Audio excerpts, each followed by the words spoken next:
Okay, John. What's our name? What's our name? What's our name? Give us a name.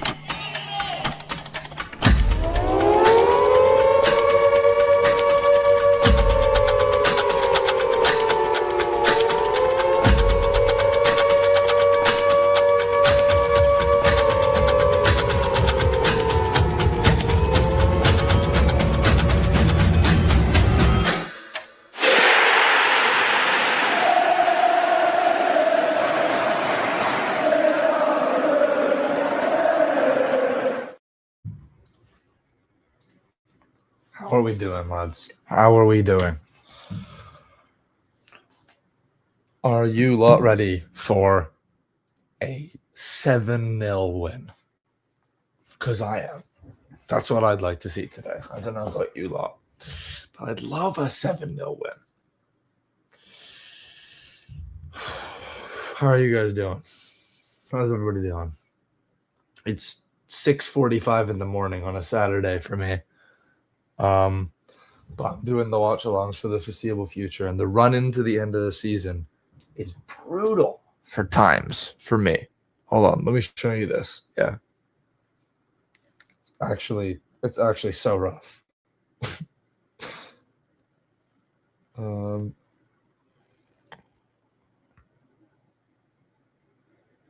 Look at these. Oh, they're mirrored. It's great. I know how mirrors work. That's an incredible way to start a 7 a.m., 6 a.m., 7 a.m. There's one at 12, and then 7 a.m., 7 a.m., 8 a.m. They're all in the morning for Gwyn. Brutal stuff. It's almost like I don't live in the correct time. Correct time zone. Crazy information, really.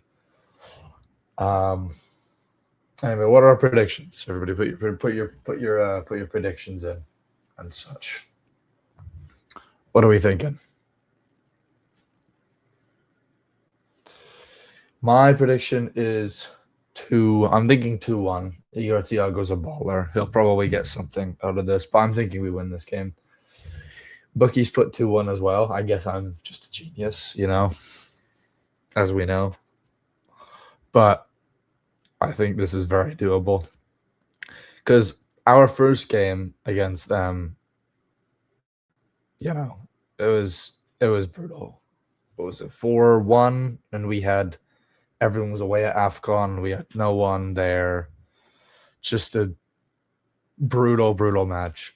I think today, we've got it, lads. We've got it. Yeah. Have to.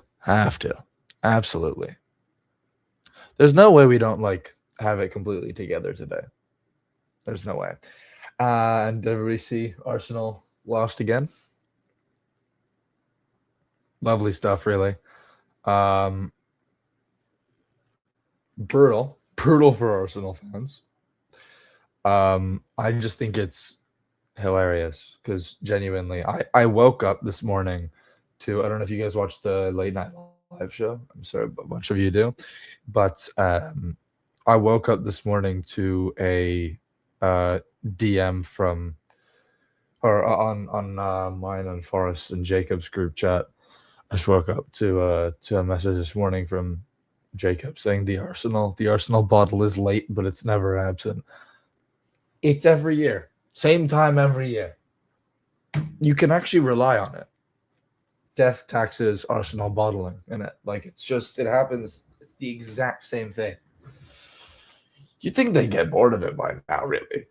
And they're a good team, too. You'd think they'd get bored of doing this every single time, but they don't. They're pretty happy about it. What do we think of the starting 11, by the way? Because I'm quite happy. I don't know if there's anything I'd change other than making it a back 3, but we're not doing that this late in the season, so I don't know if I'd change anything. I think this is pretty decent. What do you guys think? Let me know. Well, we'll have a little discussion 10 minutes before the game. Beto starting, I'm thrilled about that. I've made my thoughts pretty clear on that on Late Night Live. I want him to start at the moment, not because I don't like Barry. It's just his mental is clearly shot. Beto, runs more, just does more for us. Really, creates more chances. His finishing is a bit yikes, but he's creating the chances, so I don't really care. Dwight McNeil on the right is fine if he keeps playing the way he has the 2 or 3 weeks before the Chelsea match. Don't know. I'd like to see Raul get some game time because he's a fantastic player, really. Maybe Tyler Dibbling as well. Tyler Dibbling in this game could be fine because who's Brentford's right or left back? Lewis Potter. That's not the easiest matchup in the world. It's fine. He'd be okay there, I think. Maybe Tyrick George could do something in this game. But he's a left winger, and if we sub and Jai off, I'll be not very happy about it in this game, to be honest. Pixel Panther 12 says Beto is going to do one better today and get a hat trick. If he does, what'll I do? What'll I do if he does that? I will. I'll think of something. I don't have a bet ready for you right now, but I'll do something about it if that occurs. Let's say that would be quite interesting. I'd be a big fan of a Beto hat trick today. Let me tell you. Oh my goodness. Sorry guys, if you've just come in, it's 6:50 a.m. for me on a Saturday. It's a bit early. I gotta get locked in for this game. It's a good set of matches today, though, isn't it? Like, I'll probably watch Liverpool v Fulham when this one's done, off stream and everything. Because I actually don't think Liverpool will win. As I cannot believe the current state of this Liverpool side, guys. What is going on with them? Yo, what's happening?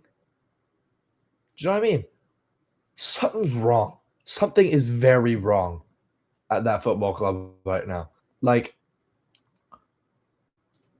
it really is it's shocking, isn't it? They're having a shocker every week. No, it's genuinely a bit mental, I think. I think it's a little bit ridiculous. I just don't understand how they can continue to do this every single week, because it's just not sustainable. I know against PSG, okay, I mean, fair enough. PSG are a great team. That would happen to probably most people. What are they doing against these other teams? They're really, really struggling right now. Okay, lost 2-0 to PSG, whatever. Thought they'd lose by more. Okay, 4-0 to City. They shipped 2 against Brighton. They tied with Tottenham. They lost to Galatasaray. They won in the reverse fixture, but whatever. If we're just going off of English teams, shipped 4 to City, shipped 2 to Brighton, drew Tottenham, lost to Wolves, lost to City again, barely beat Sunderland.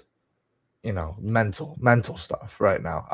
The hate watches just keep on rolling in. It's brilliant. It's phenomenal. UTFT, I agree. Let's see if the stream is up yet, shall we?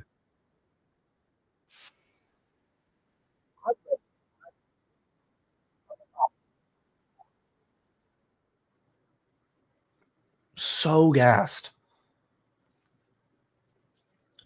You guys gassed as well? Because I know I am. I'm thrilled. Thrilled, mate. I'm so ready. I'm so ready.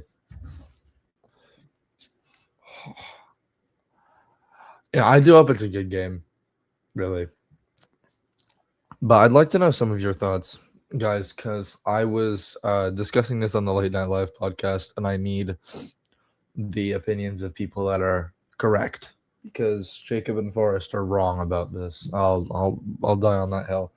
I love the two of them, and they know ball, but they both. Well, Forrest not so much, but Jacob not so much, but Forrest thinks that we should buy Liam Delap this summer, and I think that is a terrible, awful idea.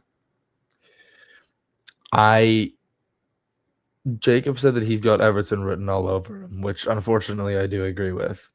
But I really don't think that we should buy him because he's so poor. He's got the decision making of a fork sometimes, like that red card in the cup. But he's just not good. I don't know how many minutes he's realistically getting, but what does he even do? Like,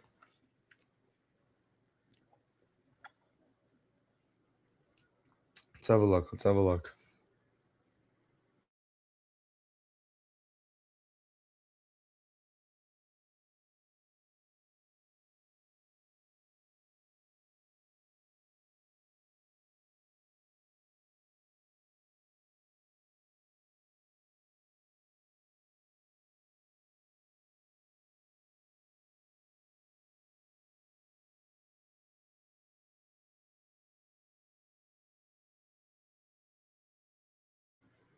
Okay. Yeah, listen. He's played in 22 matches. I'm not sure how many minutes is he really, you know. But he's not getting huge minutes a lot of the time. But he has one goal, 22 matches. This guy stinks up front for Chelsea. I don't know. I don't think that he's inherently a bad footballer. I just don't think he's going to fit our system. If he can't work in a system where he's not isolated, in our system where they're isolated, he's going to stink up the gaff every week. I still think Beto's a very better fit than Barry for that situation, because in the situation where you have an isolated striker, you have to have a striker that runs, right? He's got to be running all the time. Barry doesn't do that. Beto does. So I'll take him every day of the week, really.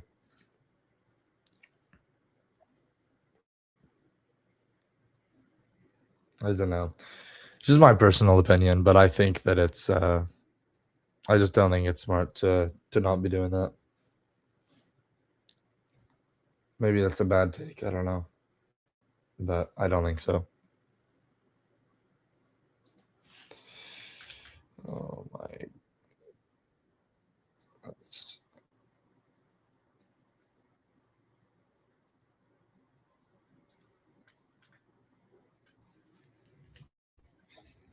All right.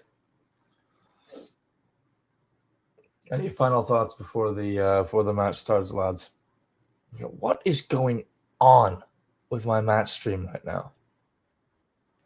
I've actually seen the same ad 3 times. This is very odd.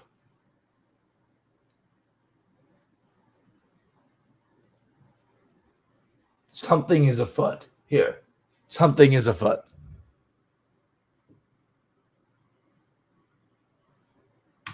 Okay, whatever.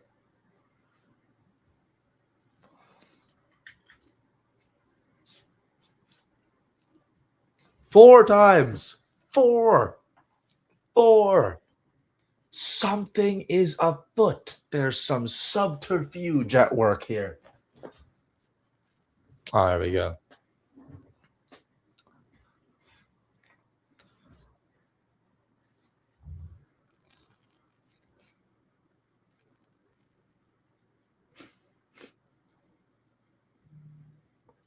Guys, we can't get out tacticked by a set piece coach.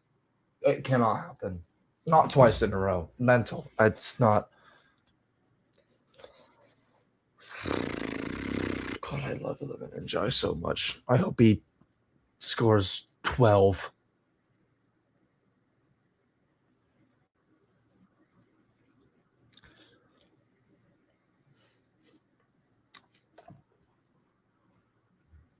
It'd be nice, wouldn't it? How many goals is Igor Thiago on right now? Because I think he's second in the Golden Boot, isn't it? He's like genuinely all right. He is. He's 3 behind Holland at 19. He's got 19 goals.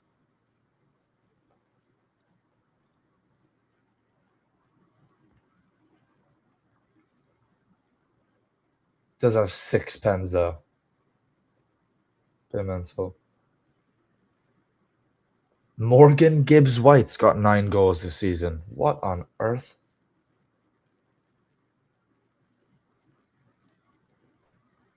Very strange scoring charts this year. Oh, all right. We're ready to go.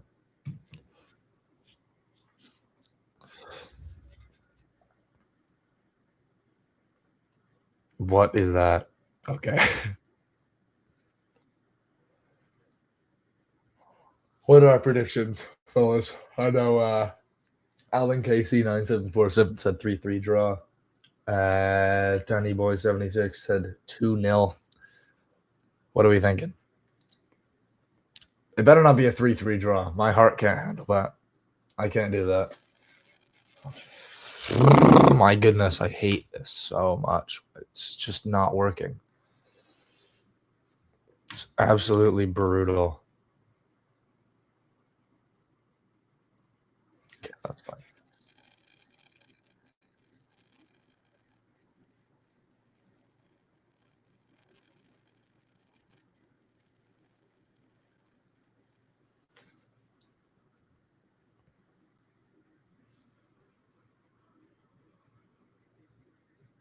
Oh, come on, man.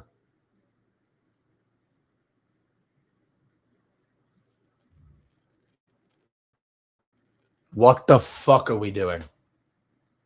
We're actually a minute and 25 seconds in, and we've conceded a pen. What are we doing? Yo.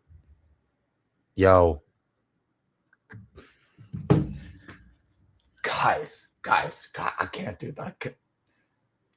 This is 2022, Everton. We're not going back to 2022. I can't see this again.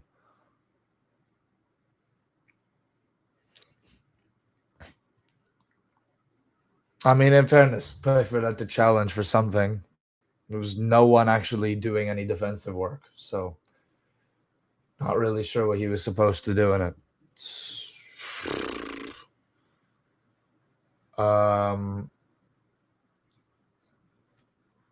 Yeah, brutal stuff. Please come up with a massive save here, JP. Oh my god, this cannot be real.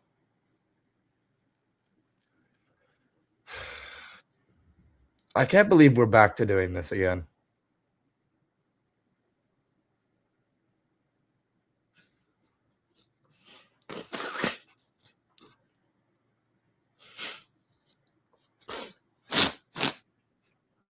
It's not a good start, is it? Miss. Just put it over the bar.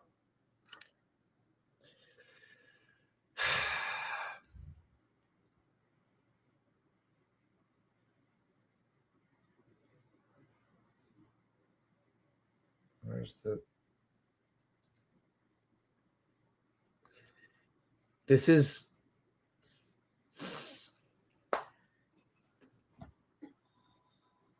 What is going on? You know, I'd love to tell you. If I knew what was going on, I'd be thrilled to let you know. How you watching the game? Poorly. Not naming any names, but yes, that's no ideal at the moment. Good grief. Okay, it's not a good challenge from Pickford, you know. But like, what's he meant to do there? Because Shada's through on goal, and we've got 3 people at the back doing nothing, really. He's too slow, dropping for O'Brien. You know, I didn't say it in it, but I agree with the person that said it in it. Like, O'Brien should be playing center back. We have Patterson, who's good at right back. Just play him. Thiago will rip him apart. See, this is what I said after the last Brentford game, because the exact same thing happened. Look at the replay if you're watching this right now. It's just no one. Did Pickford even catch him? I mean, it's a foul, but like, that's brutal. It's such a dive. It's a foul though, so you know.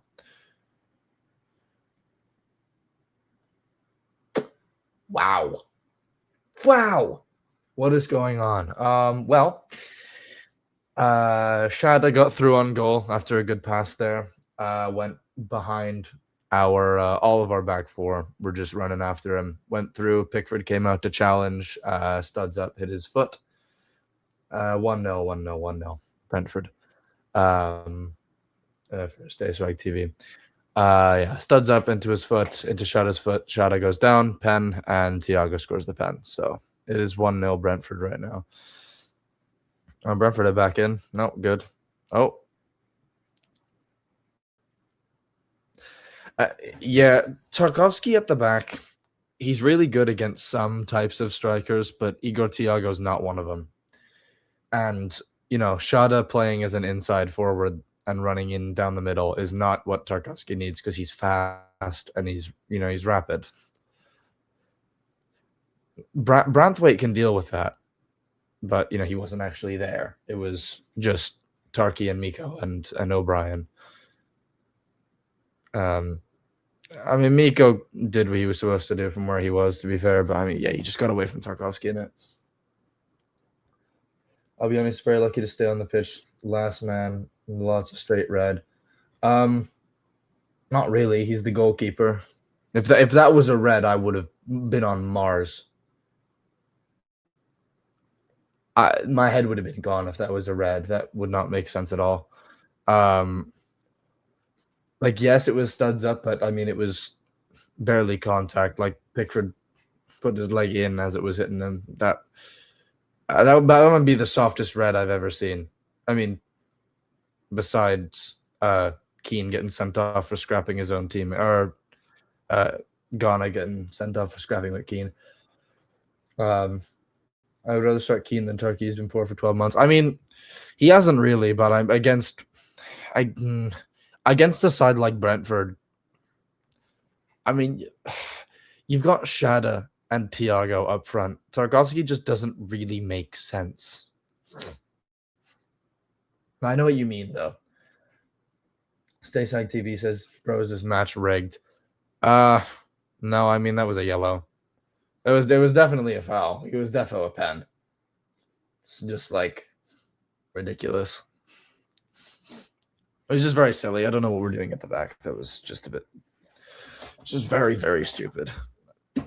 It's very poor defending. Gavin Cunningham says, Ghana, McNeil, Turkey off at halftime, please. All right, well, we're 7 minutes in. Wait. That's something I would say, but still. Wasn't even a foul, never mind red. I mean, it was soft, but it was a foul. He went studs up into his foot. That's a yellow. Right. Like, objectively, that's a foul. It wasn't very hard, though. I know what you mean. Can even string a few passes together, says Zach McAnulty. Yeah, Zach McAnulty. I know what you mean. It's a bit poor. Oh, hold on. And Jai give it to Beto here. Beto blocked the kick behind for a corner. You know what? We'll take it. Yeah, I don't understand how that's been. I know what you mean, though. It's a soft foul. Like, you know, very ridiculous. Get O'Brien center back, roll on for Ghana, George for McNeil. Tyreek George, I don't think is a very good right winger, but wouldn't mind seeing it. Roll on for Ghana. I mean, we're 8 minutes in. The only one that's made a mistake out of those 3 was was Tarky, I think. Maybe I missed something though. If you lose, hello Glenn, how are you? But I know what you mean, Gavin, because I'd like to see O'Brien center back anyway. That should be what we're doing next year. I'd be pathetic if it wasn't. But I'd like to see.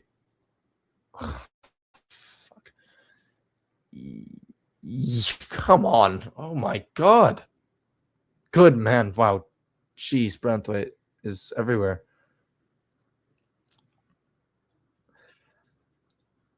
Okay, and Jaya and Brantwaite have done the business there. That was good.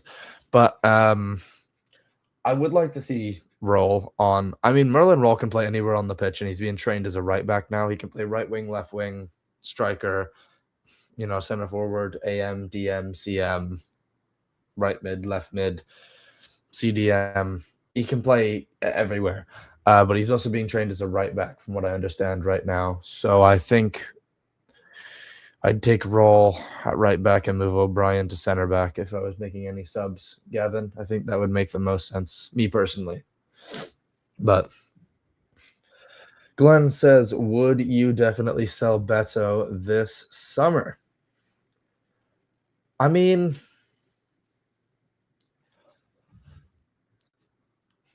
Jacob wants to on the Late Night Live show. I think no. I actually think trying to bite the bullet and getting as much as we can for Barry would be the way to go if we're getting a new striker. I'd like to keep Beto. I think he works better in the system with his work rate than Barry does. Yeah, without going into too much depth, I just think that in a system where our striker is as isolated as ours is, our striker needs to run. He needs to run and have a high work rate, and Beto has that, and Barry doesn't.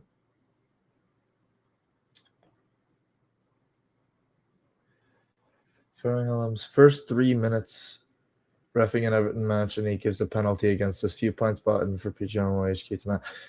I mean, it does seem that way, I know what you mean, Kieran. Like, I've got my own issues with some of the reffing that's been on this year. Good man, Jimmy Yarner. Good man, Jimmy. Go Beto. Good lad. 4 of them on him. Like, okay. I think some of the reffing has been very poor. Some of the officiating for us has been woeful. What's the fella's name? Craig Pawson? That just actually screws us over every possible chance. I just think that I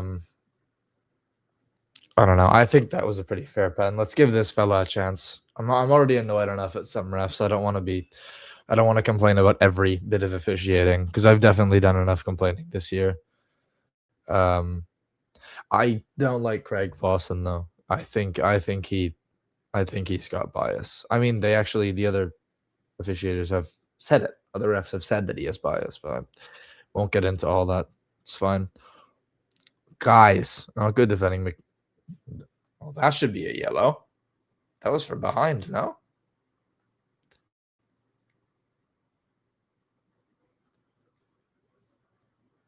Maybe it was soft. I don't know. It looked like it was from behind. Ian Phillips says Mikolenko is not a footballer. Ian, I think most people in our fan base would agree with you. And if you were saying this 6 months ago, me, Jacob, and Forrest would have agreed with you too. But I think he's had a pretty okay development arc in the second half of the season. I mean, he's not doing great today, but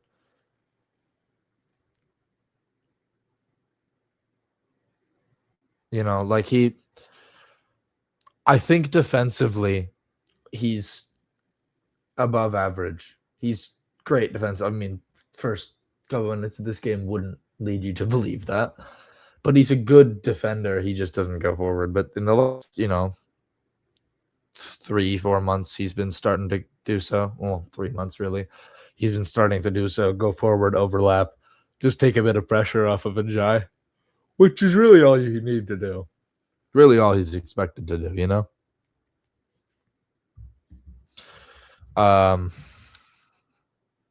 Yeah, we got to get some Jeez, we got to get some action going here. This is brutal. I'm just sitting back. Okay. Why is James Garner in our back line? Where on earth is James Tarkovsky? Good 1-2 there. Let's stay with him, Ajay. Go on. Go on, Haley. Box him out. Come on.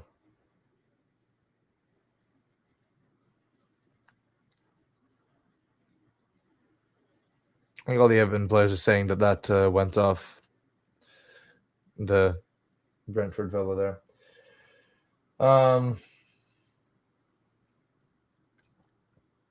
It's not phenomenal, as a start to this game, but it's unfortunate because I think this turnaround in our form at home has come right before we've got a bunch of games that are away.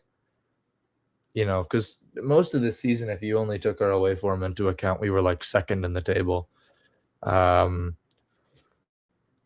Just a bit ridiculous, really,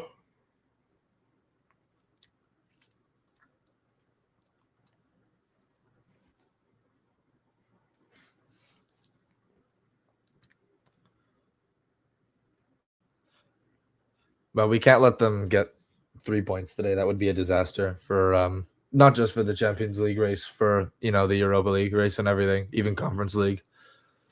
We can't let them get 3 points. Oh, go on, Beto. What? Okay.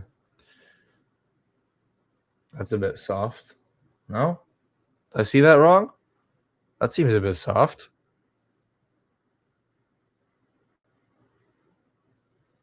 Oh, did he hit the back of his leg? Oh, okay, never mind. Fair enough. Oh, go on. Good lad. Good lad, Garner. Okay. Whoever said to sub Ghana off, maybe you were right. Maybe maybe you weren't wrong about that.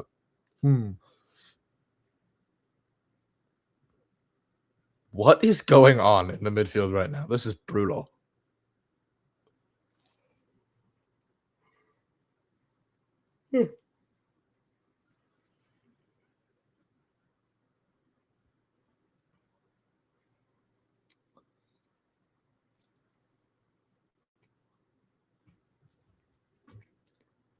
How are we feeling so far? Any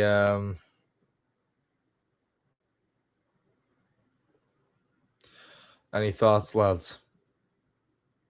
I mean, aside from the obvious, what do we think for I don't know, for tactics for the rest of this game?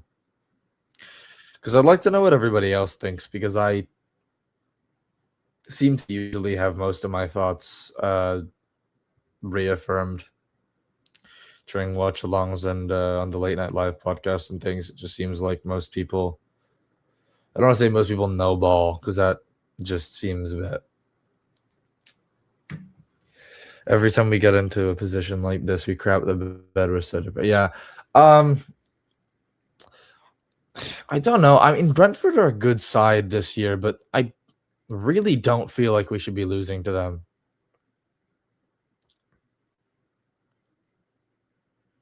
Okay, so Beto's actually being held around the neck. I don't think you're allowed to do that. Yeah, I mean, I'm not gonna let most of you guys are onto something here. Like it's just okay. Well, this is a bit better here. I mean, James Garner's having a good game. Beto is just getting thrown around. Like he really can't do anything. The center backs are just sitting on him.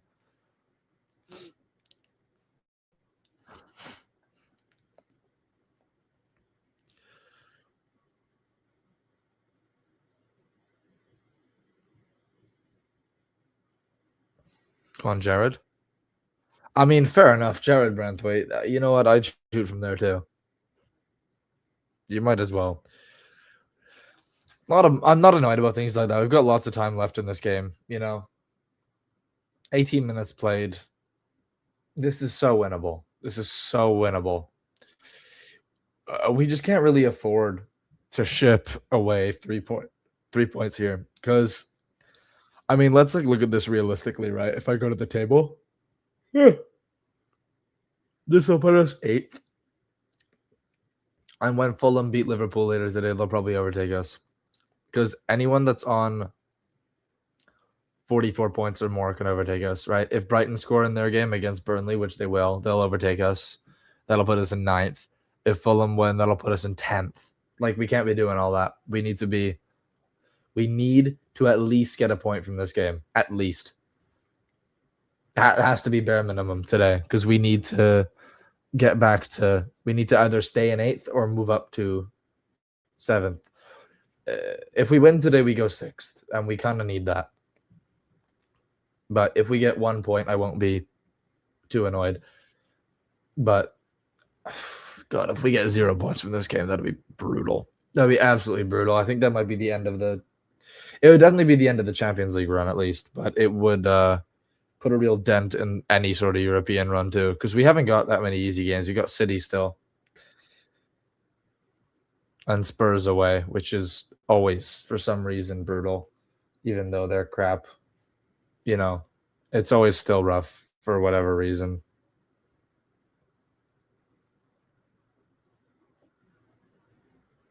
God, my eyes are so dry.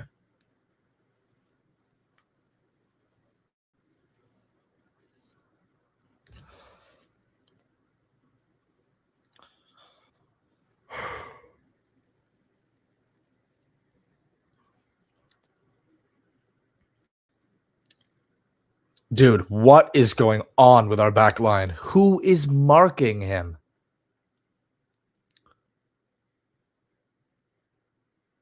Okay, it's a bit better if it's Njai. Go on. Okay, lads, move forward. God, we look so static. James Garner's practically in our back line right now. This is pretty brutal.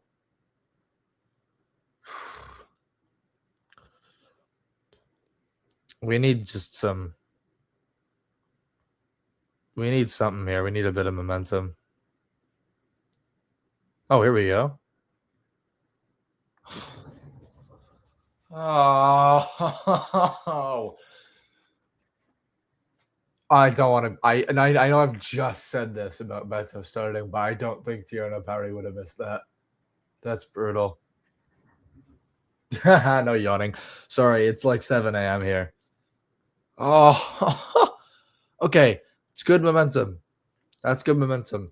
That was one cross that was literally directly in front of Barry that he missed. Might have been too far ahead. And then we've got a shot that was parried there. That was not bad at all. It was offside, though. Yikes. Yeah, I don't know how Betos missed that second one. That's brutal. Keith Andrews doing the... We can't get beaten twice by a set-piece coach, lads. This is brutal. Brutal. I don't know how Beto hasn't scored the second one there. That is appalling, actually.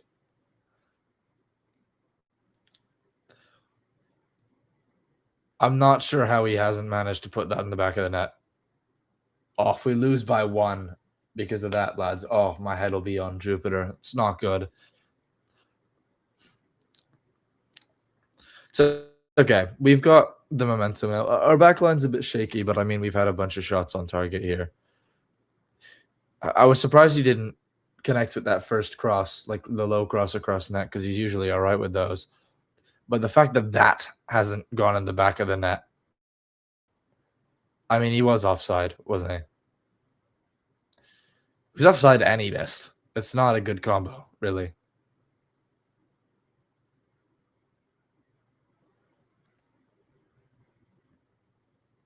Is he offside? If he is, it's barely. Njai is defo offside, but he's not obstructing it, so...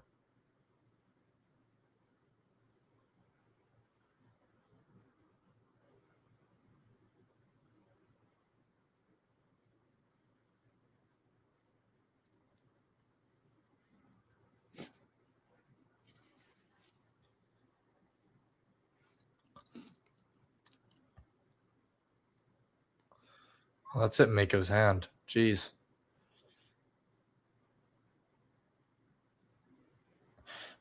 Yeah, the commentary has said what an interesting thing to spam in the comments.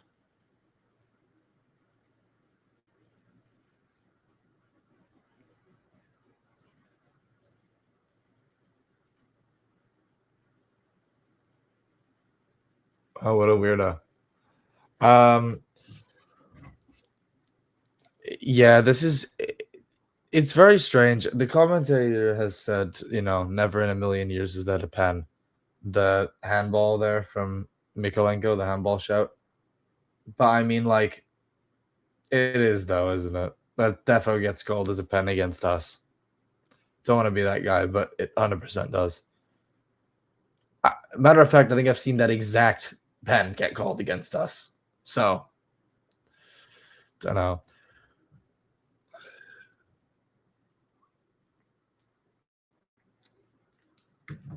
I'm not sure who this fella in chat is that's just spammed that. Very strange.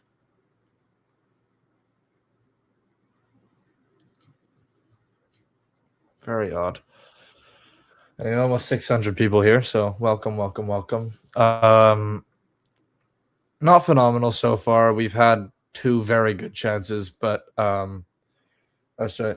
Is it a penalty? No. It's not a pen. They're not going to give it, thank God. But I mean, I've seen that exact pen get called against us before. So go on, Jake. Oh, go on, lads. Go on, Beto. Good man. Everything is A-okay. Everything is A-okay. Everything's fine. Everything's forgiven. Those two goals that he just missed, doesn't matter because he scored one. What's the... Hold on, lads. You got the... It's the Beto celebration. LeBron does the Beto celebration. Yeah, let me put it up on the assets, lads. Go on. Goal, Everton. Good, lads. Get in. It's a good one. He's timed his run. Jake O'Brien really has created the whole thing. He's gone down the wing. He's been shielded off the ball by Lewis Potter, and he's basically just grabbed Lewis Potter and thrown him on the ground while he was shielding him. He's given the ball to Ghana. Ghana's put the cross in, and Beto's headed it in the back of the net. It's brilliant. Yeah, it's not a free kick. Keane Lewis Potter is like backing up, shielding into Jake O'Brien, and Jake O'Brien he's just going like this. Like he doesn't actually pull him anywhere. It's Lewis Potter falls into him, looks a bit like O'Brien pulls him, but he doesn't. You can see it in the replay. He's just kind of going like this, grappling with him. He doesn't actually pull him to the ground. So, good goal, thankfully. Good goal. Anthony Roberts says Beto. I agree. That's my goat.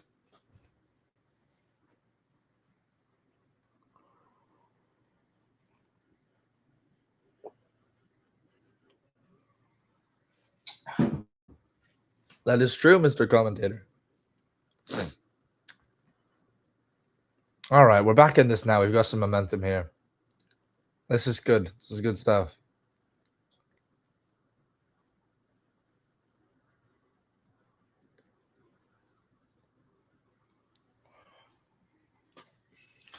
What do we think about that goal, lads? 630. All the people are flooding in now. Oh, yeah, the vibes are up, lads. Guys, you don't understand, right? Merseyside Derby is on at 6 a.m. for me. I'm going to wake up my entire street if we win that game. Good defending. Ooh, I didn't like that. I still don't like this. Oh, yeah, free kick. Fair enough. Good lads. Who's going down, James? Good lad, Tarkovsky. Good lad, Tarky. He has got marvelous flow in his hair, doesn't he? Okay, my game stream is actually just shit itself. That's phenomenal news. We're back. Oh, hello. Go on. Press him. What an interesting thing for Nathan Collins to do. Great. Well, we're in it now. Should be Miko that takes it. Miko's got good long throw-ins. He's a strong lad. She wouldn't really expect. He's quite a, he's not big, but he's, good lad. Beto 1-1. I agree, mate. Phenomenal goal that. Makes up for all the... Okay, Igor Thiago's actually just... Guys, I don't... Corner kicks in 2026 are so buns. It's just... Okay, Jordan Pickford is at half right now. Go on, Jared. Oh, hello. On what planet is that not a foul? I like the referee's performance. Okay. He's dropped the shoulder into Jared Branthwaite's back. That's actually definitely a foul. Not sure why the commentators have just said, I like this ref's performance. Me when I lie. What? That's a foul every day of the week. What kind of... Who would say something like that? That's such a silly thing to say. Oh, wow. Good on. Go on, James Garner. Give the stream some likes. I agree. Give the stream some likes. I agree with Paula Damson in it.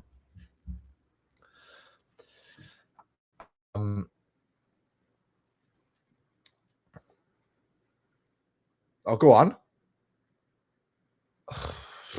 Brutal. We're pretty ahead. Dude, this ref is so inconsistent. Okay, so you go into the back of Jensen, that's a foul. You go into the back of Branthwaite, it's not a foul. Okay, actually, I've just seen the reverse angle of that. That is definitely a foul, and I will shut up. That's a terrible, terrible tackle from Ghana, actually. That's woeful. I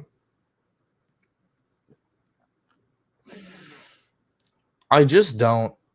I don't know how that wasn't a foul on Branthwaite. We should have had the ball there. This is like...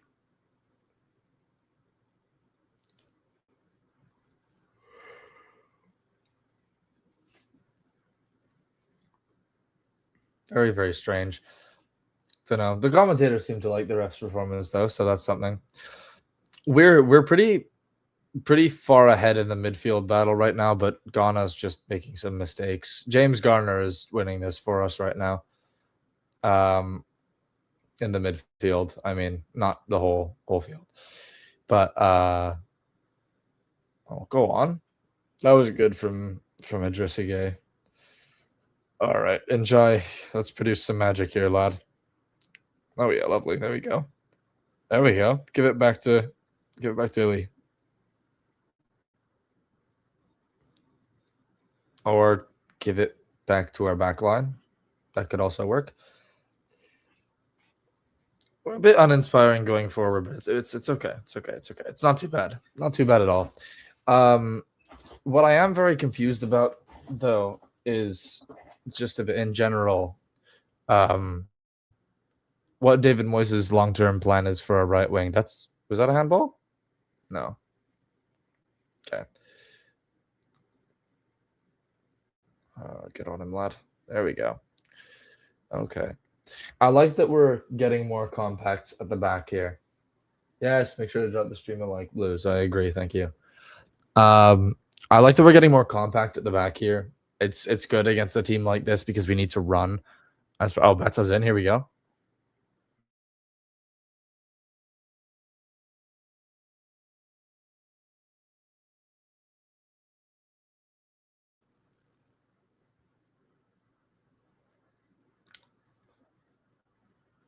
All right, press that, son. Come on.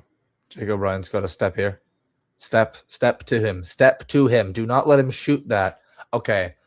Okay, Jordan Pickford saved it. That's why you need to step to him, because he's going to shoot that.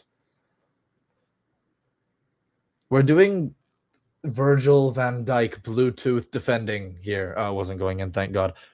Was it? Oh, it was, actually. That was going in.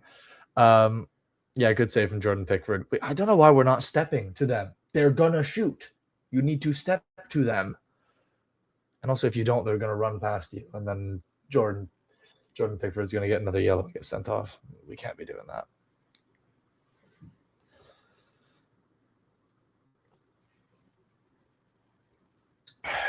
Ridiculous. It's not good. It's not so good.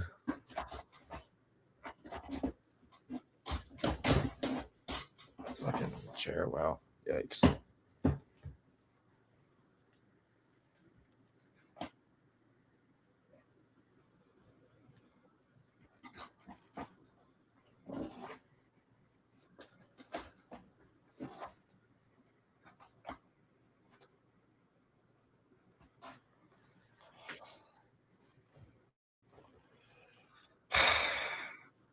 Dude, this chair's frustrating me. It's like all over the gaff right now. Yeah, I mean, we're not performing badly so far. Like, we've made a bunch of mistakes here and there, but it's okay. It would be nice if Beto had put away that one of those other two chances. Go on, get there. Good lad. Oh, it's gone out. Shit. Okay. Who have they got on their back line besides Nathan Collins? I'm not that familiar with the Brentford team that well. Seth Vandenberg. Oh, he's all right. Oh, he's very all right, actually. And Matthias Jensen. Yeah, okay. Shada, Damsgaard, Watara. Can't I just throw him on the ground?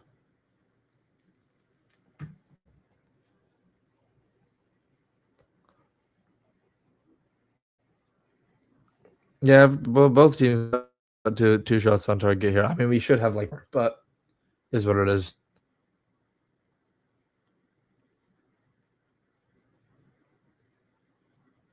That's also not true. We have at least 3 shots on target. We have the 2 from the double save from Queven Kelleher, which is one of the ones that Beto missed, and then the one that Beto scored. So we defo have at least 3.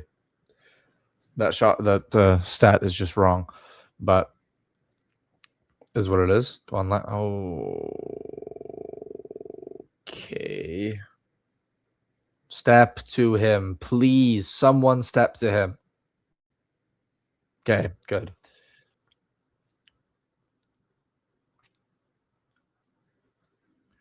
We are just truly incapable of stepping to our man. 700 people. Welcome. So much Bluetooth defending. It's just not good.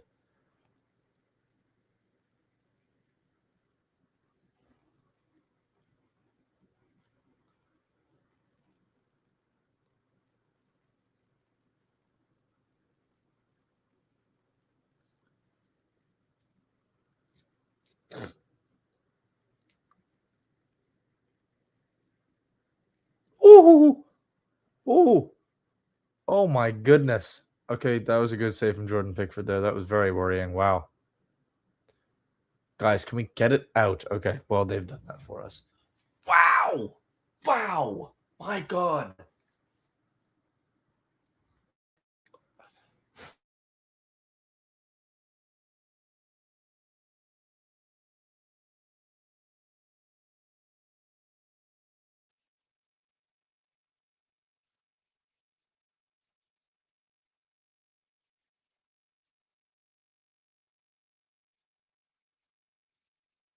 Didn't want to hear you guys blowing my nose. Or didn't want you guys to hear me blowing my nose, sorry. Not very pleasant. Yeah, 700 people that are here right now. After this game is done, we'll do a little obviously post-match analysis little thing, and then after that, Sunday evening we have the late night live show for those of you in North America, and then there'll be one on the UK show as well. I'm not sure when that one is. Obviously, I'm in North America, so I'm on the North American one. But yeah, if you're interested, myself, Jacob, and Forrest will be on that on Sunday. So, okay, what is going on here?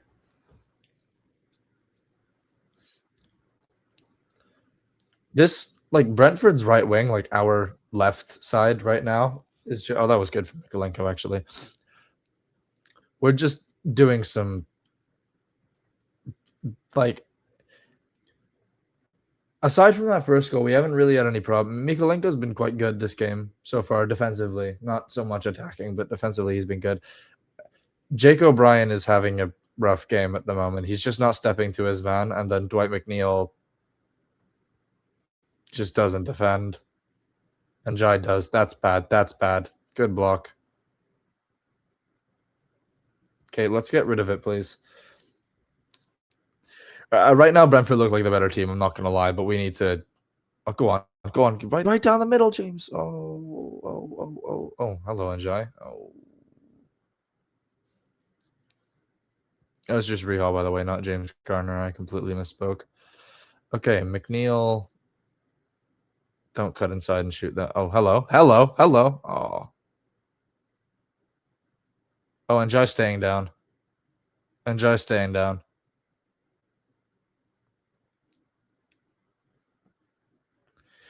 went for a header. For those of you that are just watching me, not the game, went for a header there. Queven Kelleher got to the ball first. It wasn't a very good cross from Dwight McNeil there. It was right at Kelleher, really. But Njai stayed down after the knock from Kelleher.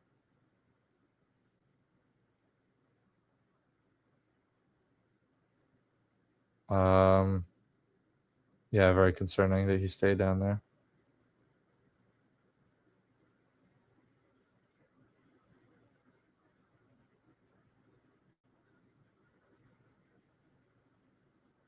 He looks okay, though. He's up now. All right, Miko, stick in a cross. Actually, please don't. I know it'll be a floated cross. I don't want to see that. Oh, that was a nice move from James Garner there.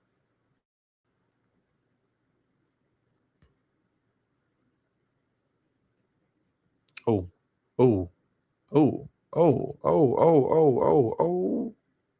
Something is happening.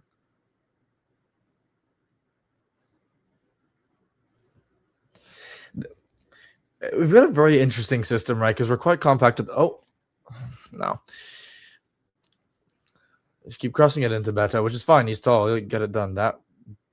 Okay, guys, they're just going shoulder first into the back of our players, which is actually a foul.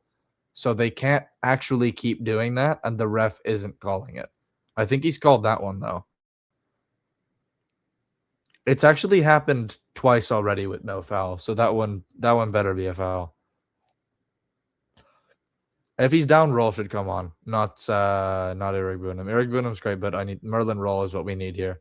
We need someone that's running, because James Garner's already doing a lot of work, but he should be playing as a 6.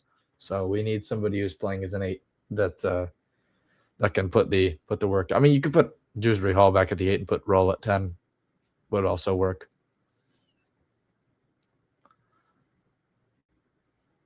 What is going on here? Why is there a water break? What's going on?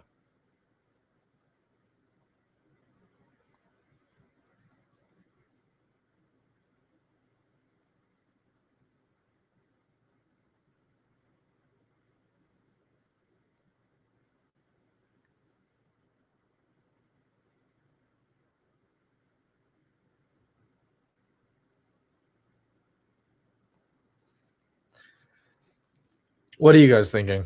Drop your comments. We'll have a little chat here, because I'm not really sure what to think, because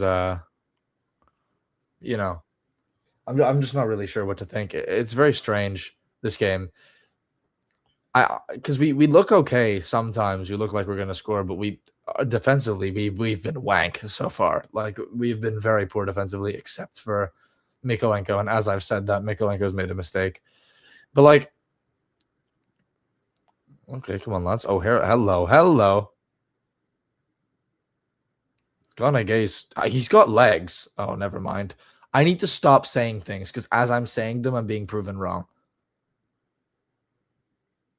Why would you shoot that? Okay, so we've gone down the wing with Idrissa Gueye. I've said he's got legs, and then he slipped.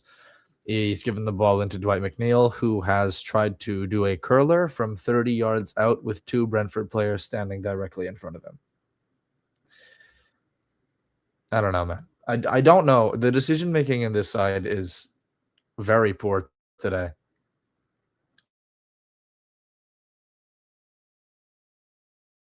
Scored. Yeah, Brighton have just scored. They might have just jumped us in the table, eh?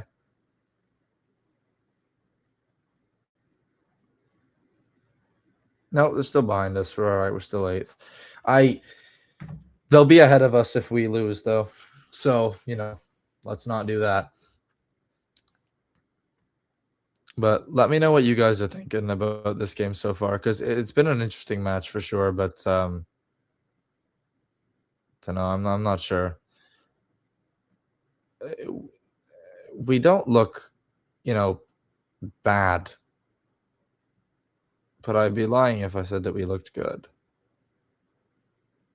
Like, we've got some bright spots. Miko's been quite good today.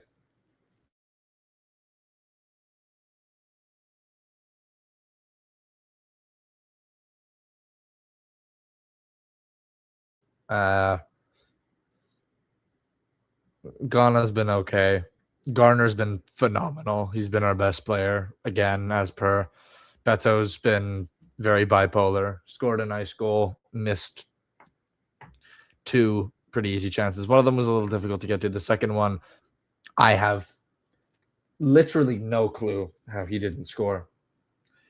For reference, we've taken a shot from far out, and Keller has parried it to the ground in front of him, and Beto has. Hold on. Oh, Keller's caught that. Jeez. Not a great cross. Anyway, Keller's parried it to the ground in front of him, and Beto's standing in front of him, and he shot it back at Keller while Keller is on the ground and whatever is it. Good tackle, mate. Wow.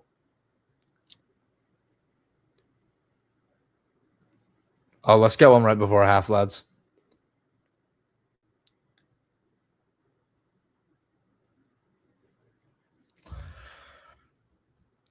This is. We're like almost getting it done. I mean, yeah, that's kind of it's a bit soft, but it's probably a foul.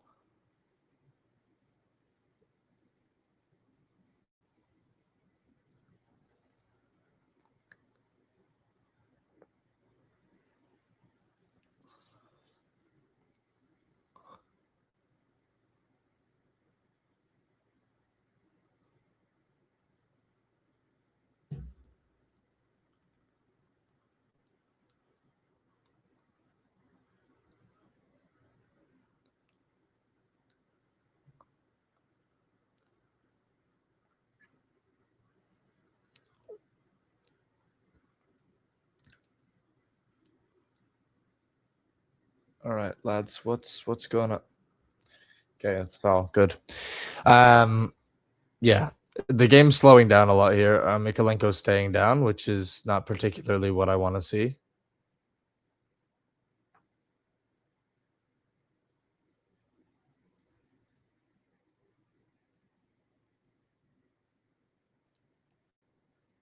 I might have done his ankle there.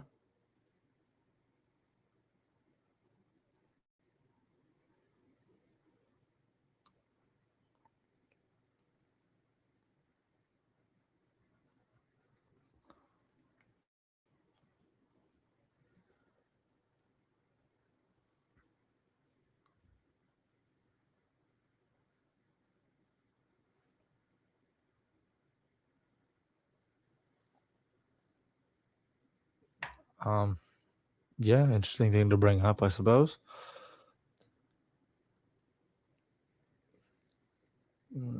Good man, James Garner. Okay, let's go. Come on, Dwight. Go on. He just can't run on the wing because he's left-footed. He's so left-footed. He's so left-footed.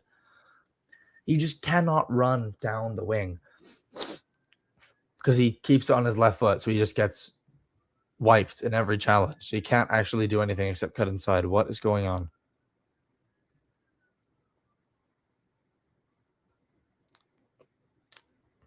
Good man. There we go, Dwight.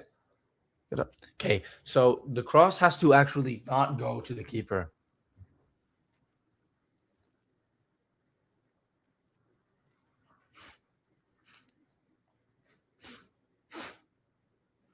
Okay, I don't want to watch the Burnley Brighton game. Let me see Everton Brentford. I don't want to see this picture-in-picture garbage. Go away. I'm not trying to watch this.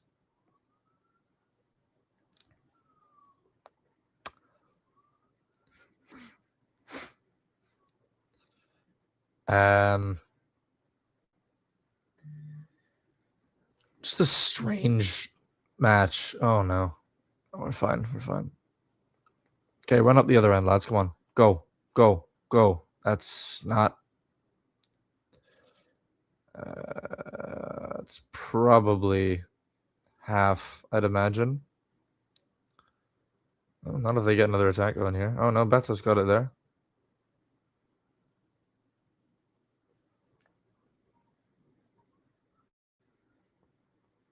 Just clear it, lads. Yeah. Okay, that's half. All right. I mean, fair enough. It's not it's definitely not the end of the world. I've definitely seen worse performances. Like I said, I won't be mad unless we get 0 points from this game. So it's really not too bad. Yeah, it's really not too bad at all. Yeah, what I'm thinking here is I might get myself a bit of cereal, use the loo, and then we can do a little bit of match analysis. All right. So give me about give me 30 seconds and I'll be back. All right. 30 seconds.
All right, lads. Let's have a chat, shall we? What are some halftime thoughts we've got? Yeah, I agree. All right, I think I was faster than 30 seconds there. That's pretty good. But let's chat because I think so far we've had quite a mix, really. Keep my headphones off for this, really. But I mean, we're putting a lot of crosses into Caoimhin Kelleher, who, as a matter of fact, is not our striker. So that's probably not ideal. But Kieran Dewsbury-Hall, I thought, has been pretty invisible so far. So I'd like if he got on the ball a bit more. Maybe giving him the ball would be good. Idrissa Gueye has been great except for all of the 1 million fouls. James Garner has been phenomenal. Vitaly Mykolenko and Jared Brantwaite have been good. Jake O'Brien's been good going forward, but he's not defending super well. James Tarkowski is having a bit of a howler so far. Dwight McNeil, he's not a right winger. I don't know why we're playing the most left foot person in the world down the right. It doesn't really make sense to me, but whatever.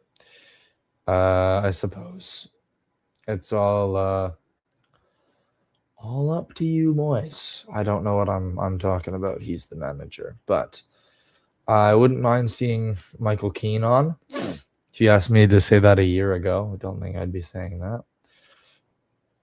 that. Or just put anyone on at right back and move O'Brien centrally, maybe. I don't know. I don't want Bowery to come on. Beto's doing okay. He's creating some good chances, whether or not they're actually doing anything with them. That's a whole other thing.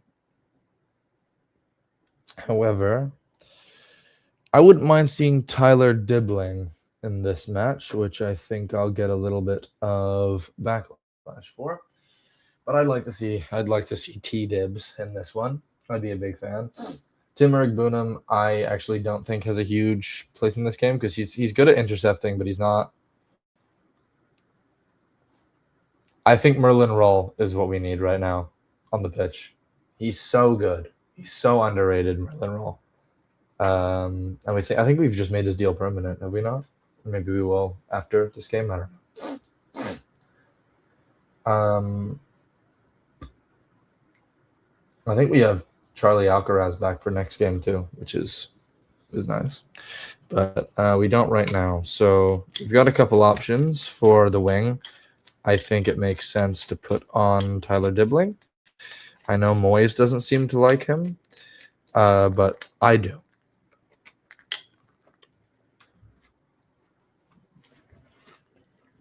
Gaspipe UK, hello to you too.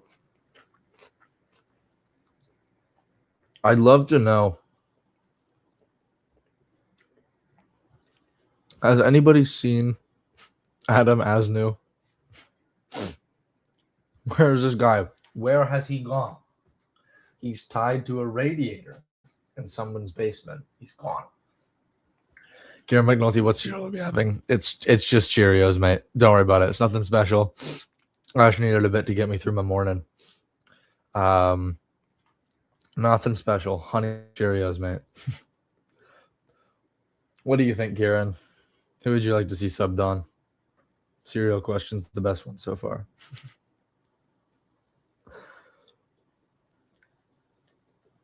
I think we need Merlin Roll. He just doesn't get any game time, bless his soul. He's good. He's a good player.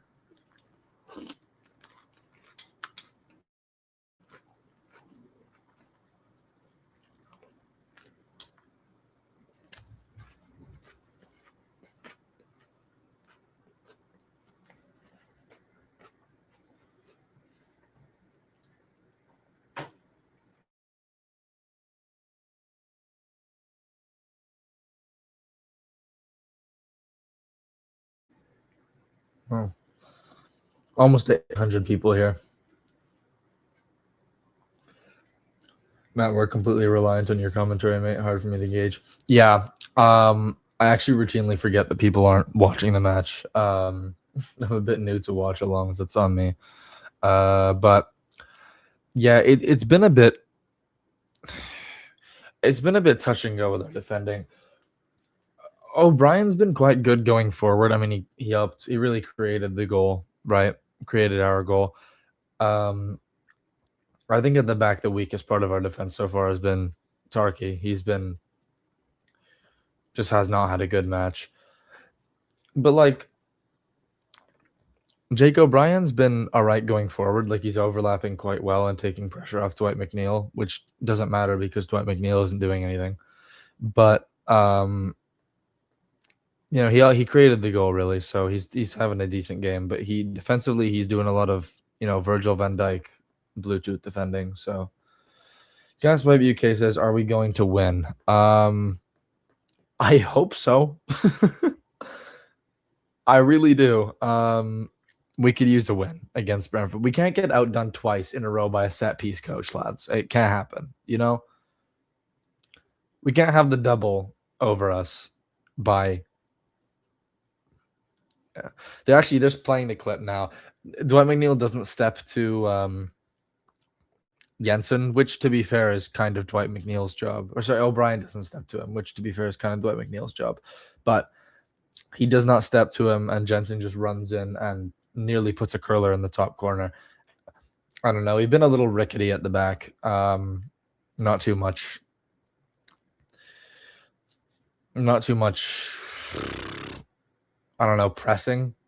It's a lot of blocks. It's a lot of Vitaly Mikolenko, doing a lot of work on the left.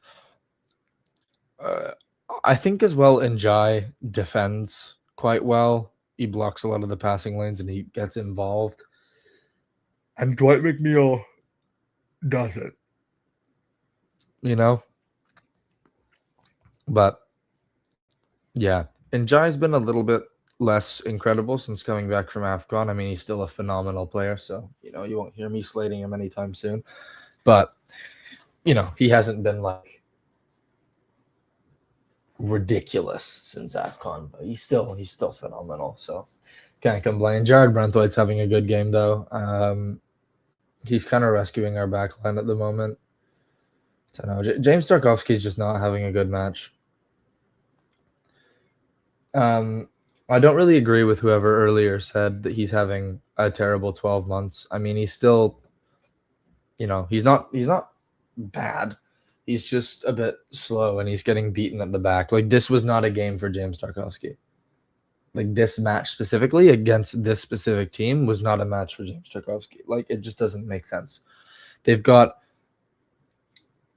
Igor Thiago, who is rapid, and then Kevin Schade is playing as an inside forward half the time, and he's rapid.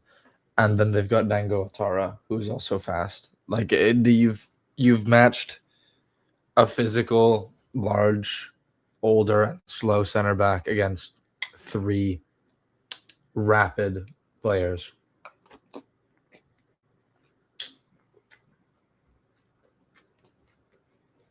And I should switch to the right and George. Like, would it be more balanced? Yeah. Iliman and Jai is so good on the left. He's good on the right too, but I said this on the pod as well. If Jack Grealish, if we get him back on loan next year again, I think he plays attacking mid. I don't think he plays over Njai on the left. And he'll have to learn to play AM because Njai's just so good on the left.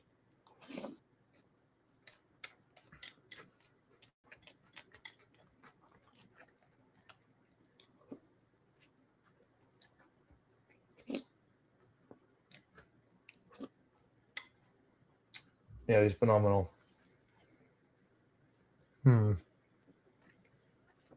Gaspipe says Garner will score. Honestly, game he's having, I wouldn't put it out of the realm of possibilities. He's phenomenal right now.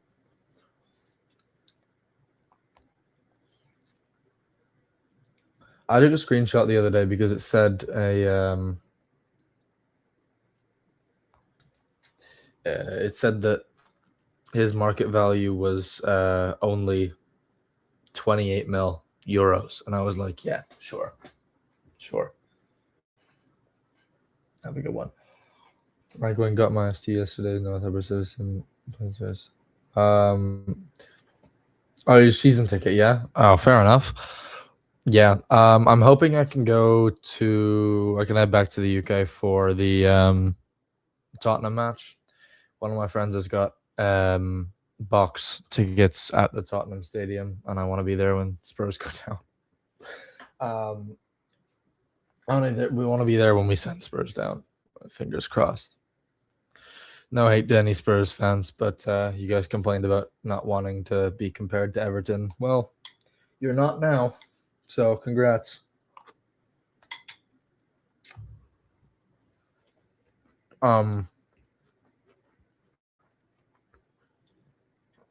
Yeah, I've got finals this week, and the next couple of weeks, I've got finals until the 24th, I think. And then once that's done, I'll be heading back to the east coast of Ontario for work, and then hopefully at some point I'll head back to the EU to see the family, head back to the EU, and then I'll stop in the UK as well to see my other family, and then go see what's it called? Go see a match while I'm there. Yeah, I'll go to the UK, see my parents and everything, and then I'll go see my aunts and uncles and everything all there in the EU. But yeah, season ticket would be great. But £600 for season tickets, not bad at all, though, is it? Senior citizen, Richie, fair enough. Yeah, come on, you Blues. Well, when? Hope so. Hope so. It also says play. Yeah, I mean, it's not up yet, but put the headphones on because we're about to walk back out, I think.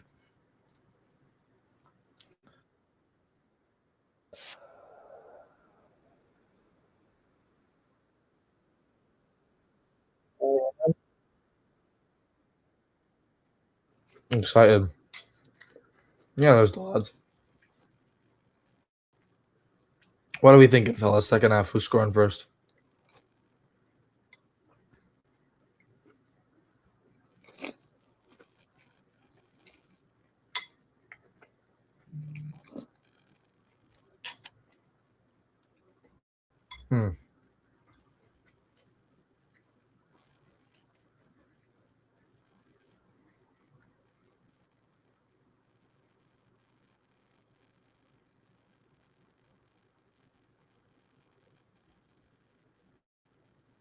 Okay, let's go. Smooth like butter, deadly 22 says Everton to win 3-1, 2 back-to-back goals. I love it. The Everton way. The Everton way would actually be shipping 4 in the second half, but I agree with you. I'd like to see us get 2 back-to-back here.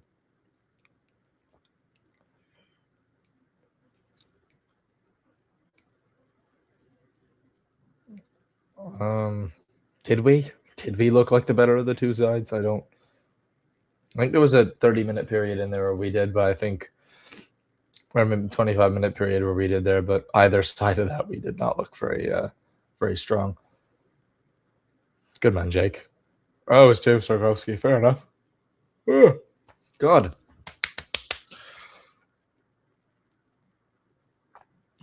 Did not sleep well yesterday, and it's still only 8 a.m. It's been up for an hour and a half for this already. Okay. Jake. The pass of doom and despair. Strong in patches. I mean, fair enough, yeah. 830 people here, lads. Welcome. How are we all doing? Everyone put your predictions down. Anything, goals, assists, any sort of prediction. Put them down. I'll read them off. Need Garner on the ball more. I could not agree more with you. At all. He's like such an X factor of a footballer.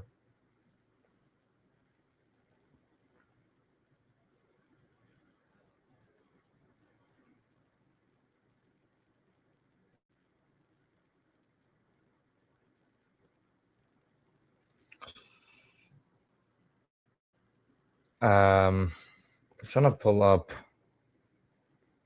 this here. I feel like this. I mean, this could go either way, but I mean it.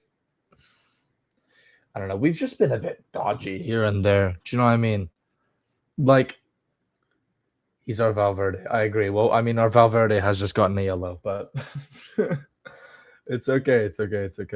He's the GOAT. I think what we need here, we just need like a screamer from 50 yards out. That's what we need. We need just see the Arda Güler goal. And Brentford have put in a what a save from Jordan Pickford there. Brentford have put in a free kick from, ironically, about 50 yards out. and he's they've headed it in. Pickford's put it over the bar, very close to going in. That. My God, Jordan Pickford is so good.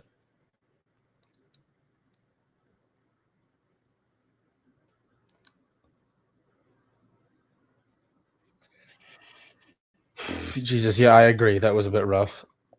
Okay, Miko's been knocked down. They're going forward still. Brentford have got it, but I mean, we're just not pressing. This is like zone defense. I don't know why we're playing like their prime Shaq. This is ridiculous.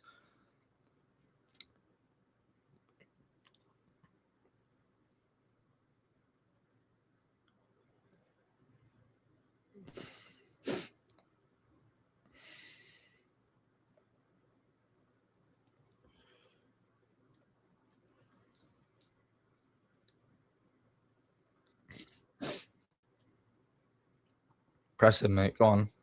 Go on. Go on. Leicester are losing. Dude, are they going to get relegated from the championship? Is it actually that? Are they that done? Oh my goodness. Yeah, they're going to go down. Oh, ball's in. Okay, yeah, they've messed it up. Okay, we should be fine here.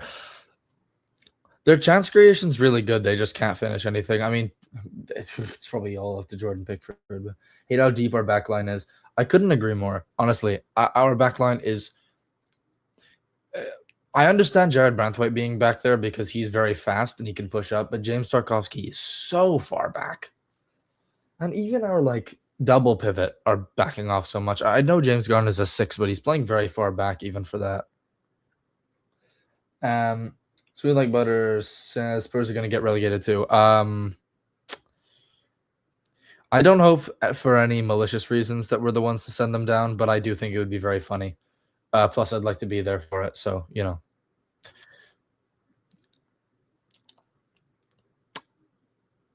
I'm still seeing if I'm going to be able to get to the UK in May for that. I'd like to, very, very much. Brother. I think Sunderland will beat them tomorrow. I think so too. I was still on the same page as Jacob Ritchie that they weren't going to go down because West Ham were too garbage, but West Ham have turned it around now. Good header out from James Tarkowski there, or from Mikolenko, sorry, to get it out. Keep pressing him, Illy here. They're sitting on the right wing. They're just throwing it around. Can't get it in the box. Got it in the box. And it's cleared out by James Garner. Lovely stuff. Beto's playing hold up here. That's not a... What is going on here? Okay. I also think Sunderland will beat them tomorrow. Yeah, it was the bottom line. I thought West Ham were too bad and that they'd go down, but West Ham have turned their form around, and I don't think Spurs are going to stay up now. Oh, go on, Vitaly Mikolenko. Good lad. I'll tell you what, he's having a good game. I know he's not doing too much forward-wise, but he's really helping us out at the back here. Shrewsbury Hall needs to press the shit out of their back line now. See, their back line's so wide. It's just so spread out, and they've only got their center backs actually sitting back. We've got our entire back line sitting at the very back. I mean, Miko's running, in fairness, but still. Mental in it.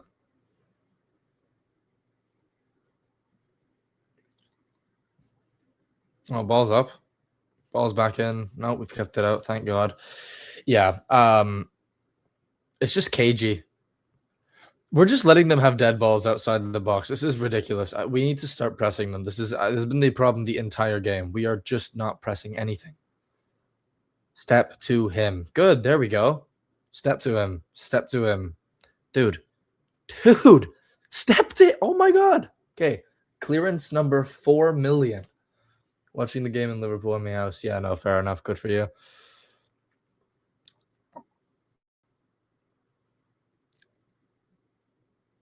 Okay. So what I'm watching right now is Brentford put ball up. Brentford put ball in box. It gets cleared.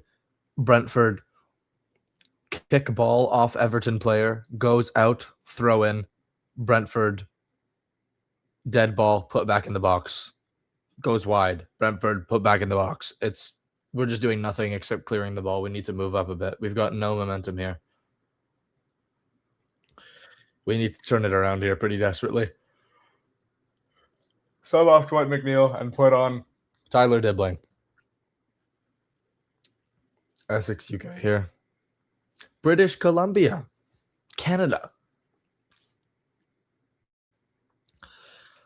Dude. Get. Okay. I got a take on Twitter that I saw yesterday, which I thought was ridiculous. Somebody was saying, don't care how bad McNeil plays, keep him on instead of Dibbling. You West Coast, mate, from what yeah, I'm West Coast. So I'm from I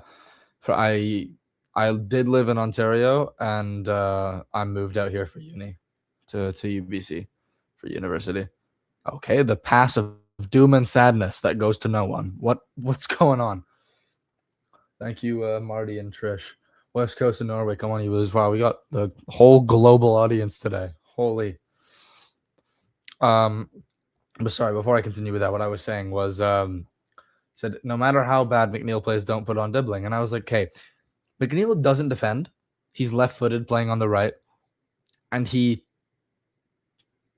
sometimes does nothing. Sometimes he's good, sometimes he does nothing.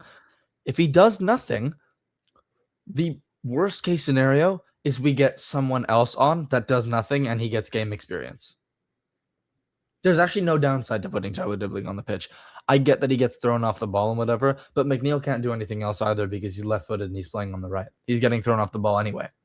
So whether or not Dibbling's physicality is there, he's techie and he can get some game experience here because at least he'll try to defend, I think. Even if he doesn't, it's not making a difference. McNeil doesn't really defend. So I don't understand that take. I think that was a stupid thing to say. But maybe you guys think differently, and I need to be enlightened. So please let me know if you do think differently or if you agree. Yeah, West Coast of Norway, Liverpool, Essex. Yeah.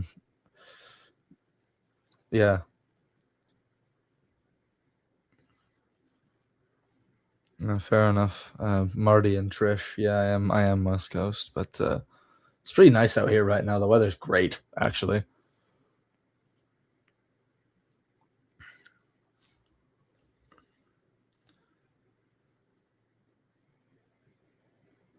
I think that's our away end singing. Fair enough. All right, we're going forward now. This is good. Illiman and Jai is going to have KO day and a spliff here. Oh, good man.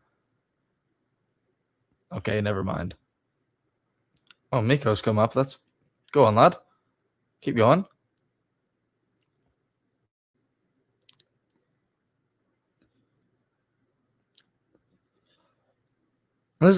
He actually does nothing else. Coyote just shields the ball, turns around, slams the ball into Vitaly Mikolenko, and it goes out for a goal kick. He's done it 400 times. Burnley have scored. Brighton have just dropped points. It is a good day. Burnley's offside. I'm lying. I'm wrong. Stop listening to me say anything ever.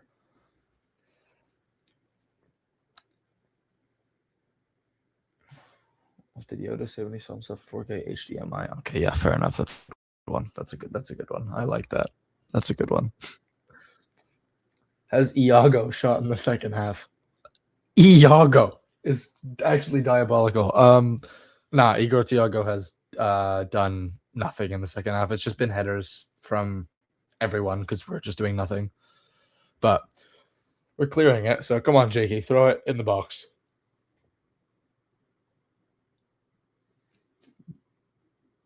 Okay. We're back to the era of Beto where the ball is just bouncing off him like a brick at the moment. That's not ideal. Yeah, drop a like if you haven't already, Blues. Yeah, absolutely. On X or on YouTube.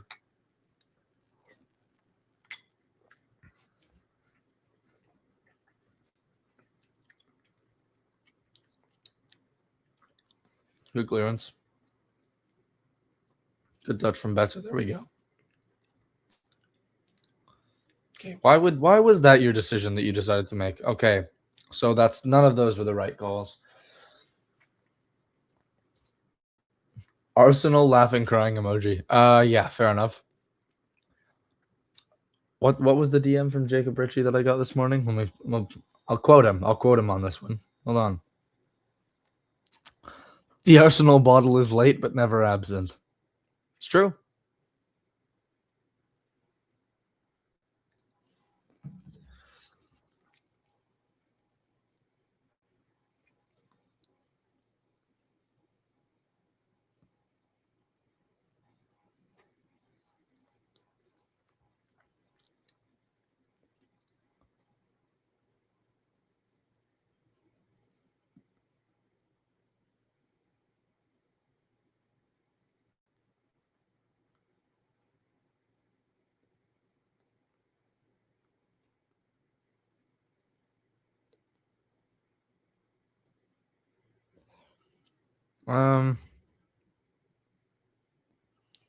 Okay. I'd love if we could make some subs here. Not right now, but in the near future. They've subbed on Reece Nelson. What an interesting thing to do.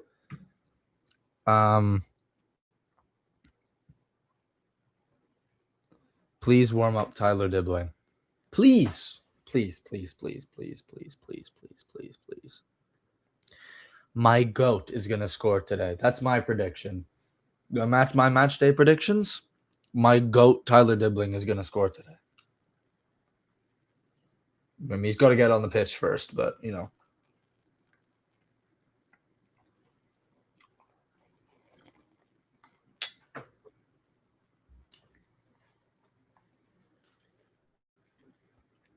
It's great and work at the moment, watching the red stripe moan and moan. Are they playing yet?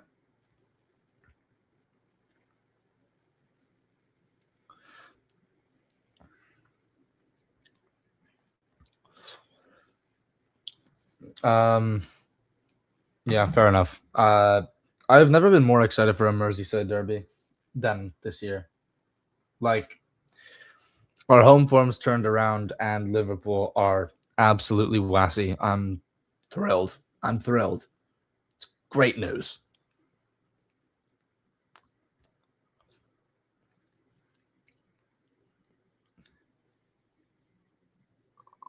Okay, this decision making is doing my head in here.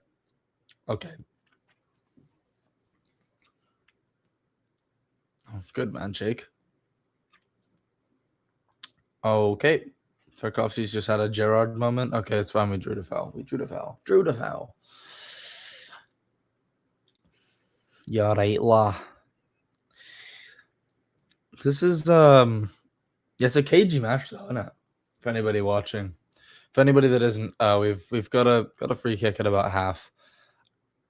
We're kind of losing a bit of the momentum here, but they really haven't gone forward for anything in the last 10 minutes. So, oh, go on, Beto. That was a genius free kick, to be fair. That was very close. James Garner put it from half. He did a through ball on the ground all the way through. So Beto was just a little bit far ahead of him, unfortunately. Oh, he's lost him here, Dewsbury Hall. And Jai's got the ball now.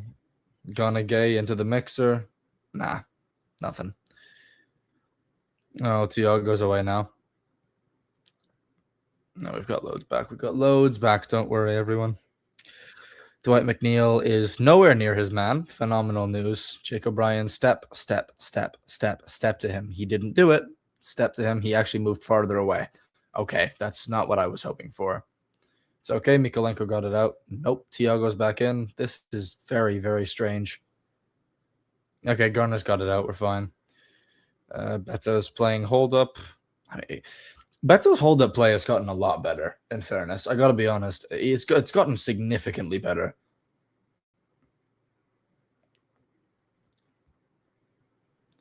James Garner's drawing a lot of fouls. Good for him.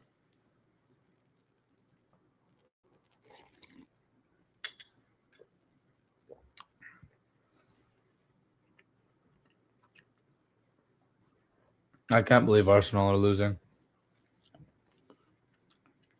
Is it close enough for them to really bottle it here? City have got 2 games in hand. If they win them both, they're on Oh, and then they place it. Oh my gosh, no, they actually can bottle it. Oh my goodness. I didn't realize.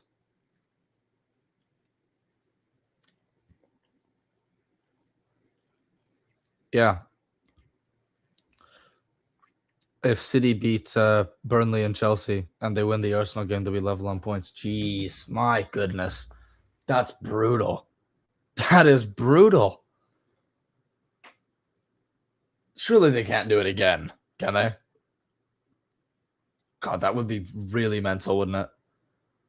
Oh, Ghana's okay. Ghana's been thrown off the ball there. Yikes.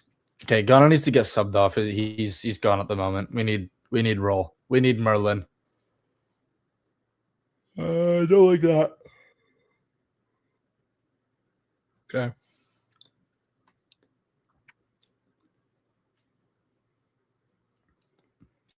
They're starting to get ahead in this midfield battle a little bit. I think Idris again needs to go off. Oh, shot here. Nope. Good block. No, just Hall's breaking here. Go on, get the ball up. Oldman and Giles got it now. 2-on-2 here up front. Beat your man. Go on, mate. Go on. Go on. Curler. Gwyn Kelleher saved it. Gwyn Kelleher is a good goalkeeper, actually. I know he played for Liverpool, but God, he is fantastic. He is a great goalkeeper.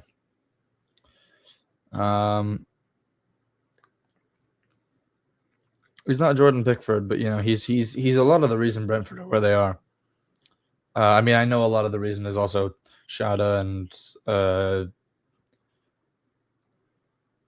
Collins, Thiago, all these good players, whatever, Ouattara. But you know, Gwyn Kelleher is a baller. Good block. Oh, good man, Dwight McNeil. Oh yeah, he's cut inside. Actually, that's not where your position is. Yeah, just again needs to get subbed here. He doesn't seem to have the legs for 90 minutes, which I mean, to be fair, he is like about 900 years old. Swap Ghana for KDH ASAP. I mean, KDH is on the pitch. You might not notice because he hasn't really done a whole lot so far. Oh, good man, James. Good man, Jimmy Garner. But yeah, I think Merlin should go at the 10 and Dewsbury Hall should go at the 8 instead of Ghana. I think that would make the most sense. But the reverse is not the end of the world. I don't think it'll be Merlin. I think Moyes prefers Eric Bunham, so I think Timmy will probably come on for Ghana. Or Ghana just might not get subbed at all. You never know with Big D Moyes. So, you know, you never know what's going on.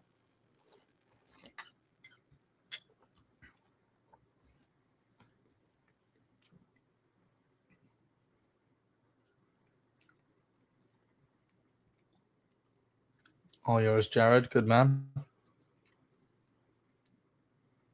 So there's no one there. Jared slipped as well. Oh, Garner's back. Yo, step to him, Jake O'Brien. Nope, no one there. We're all good. All good. All good. All good. Brutal. Wow. What's going on with the pitch here? I've just watched two of us slip.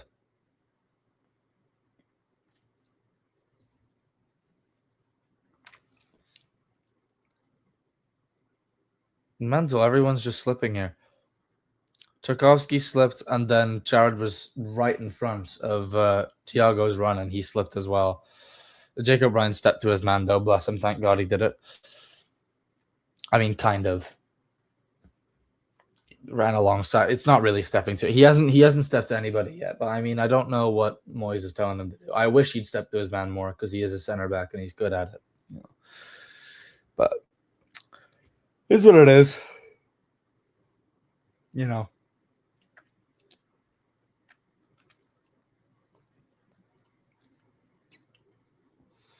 Okay, sub off Dwight McNeil, man.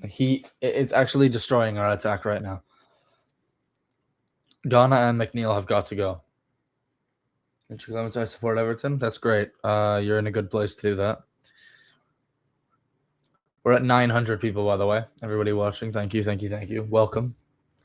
If you're new, let me know if you guys like. Let us know if you like the watch alongs and all that because I'm quite new to it. So It's quite new to the Toffee Blues team as well. It's only been about a month, maybe. Anyone who is from North America, or if you really like being up late or early, whatever time you're in, Sunday evening, myself and Forrest and Jacob will be doing the late night live show as per usual. So match analysis, transfer rumors, all that lovely stuff. Okay, this is the slowest play of all time. Nope, actually, Thiago's in. Kidding. Tarkovsky's done his job there. Oh, wow. Maybe I was wrong. Maybe Ghana does not need to get subbed off because he's pressing quite well here. Yikes. Nelson skied it. We're all good. We're all good. We're in the clear. I'd love... I think I just want Merlin Roll on right now. We need that burst of energy. He's like an engine in the midfield. And then we need...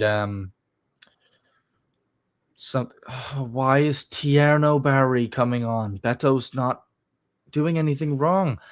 He's not getting service. His hold-up play's fine. It's just when he gives it back to Dwight McNeil, nothing's coming of it. Why is your solution to put on Beto? That's actually objectively not the right sub to make, I don't think. I think that's a mistake. Oh, Eric Bunham's getting ready as well. Okay, well, I did call that.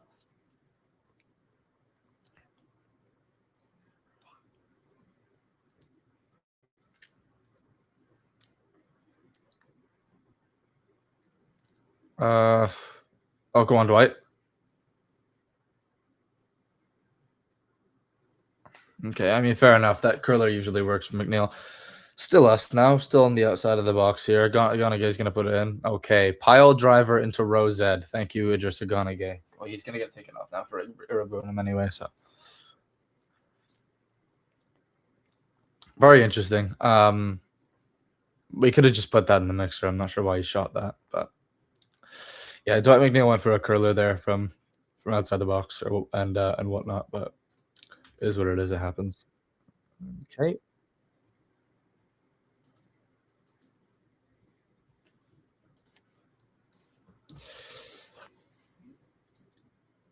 Okay.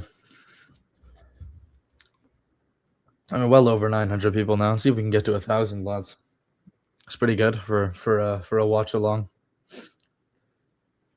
Pete EFC. Yeah, absolutely. Fair enough. How are you, Pete?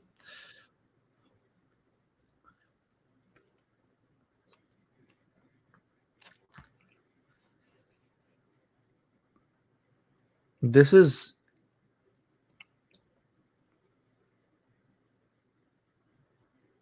strange.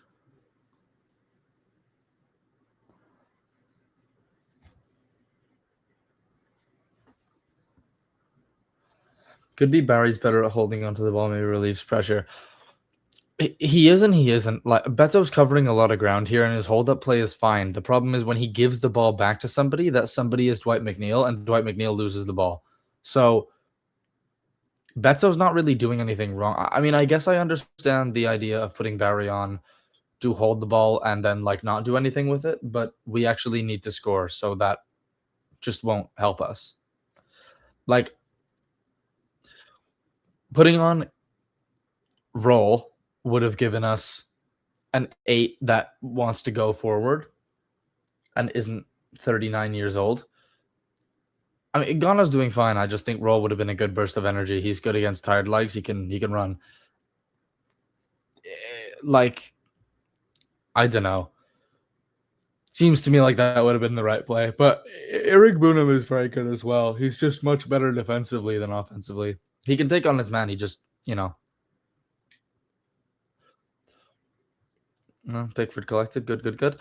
Yeah, no, fair enough, Stephen. I just think Roll and Dibbling was the way to go. Oh, hold on. Just Hall's the wrong goal here. Oh, why did you do that? Oh, why would you do that?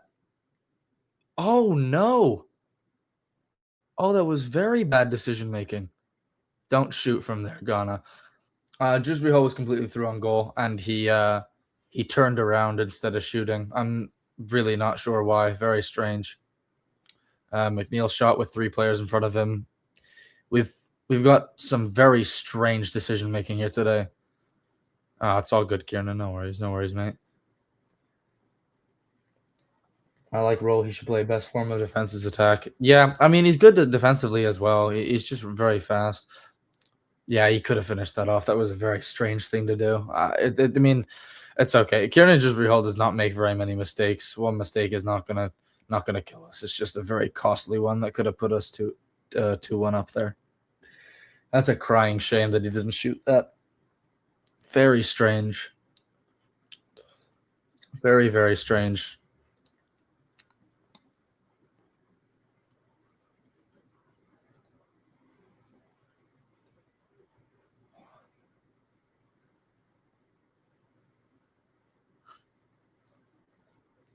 Yeah, I have no idea why he didn't shoot that. It's very, very strange. Oh, Tyreek George is on for who?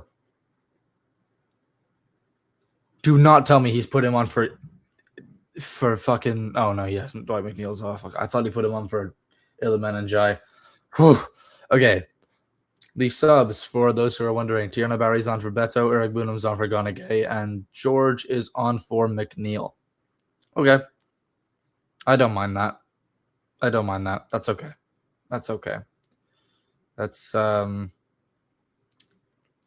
it's not my favorite, but it's fine.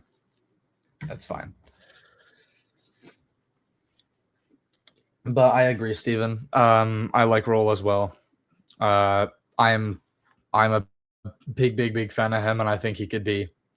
I think Merlin Roll could be at the very least a 50 million pound player in a couple of years if Moyes plays him properly. He's very versatile and he's very good. But I'm also on the train that Eric Boonham will be a 50 million pound player in probably a year or two as well. I think both of them have got very high ceilings. Probably more so Eric Boonham, and just in terms of a traditional number 8. But Roll's so versatile. I think he could be. He's just so useful as an option anywhere. You can fill in anywhere. Really change how you set up. This is much better. Eric Boonham's properly pressing here.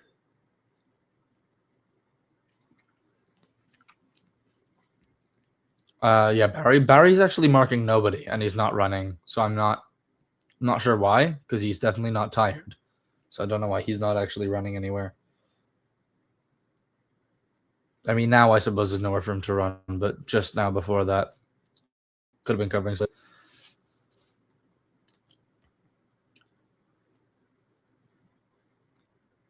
I mean, he's getting rid of passing options, so we'll take what we can get, I suppose. 940 people. Welcome, everybody. Oh, Coyote's in here.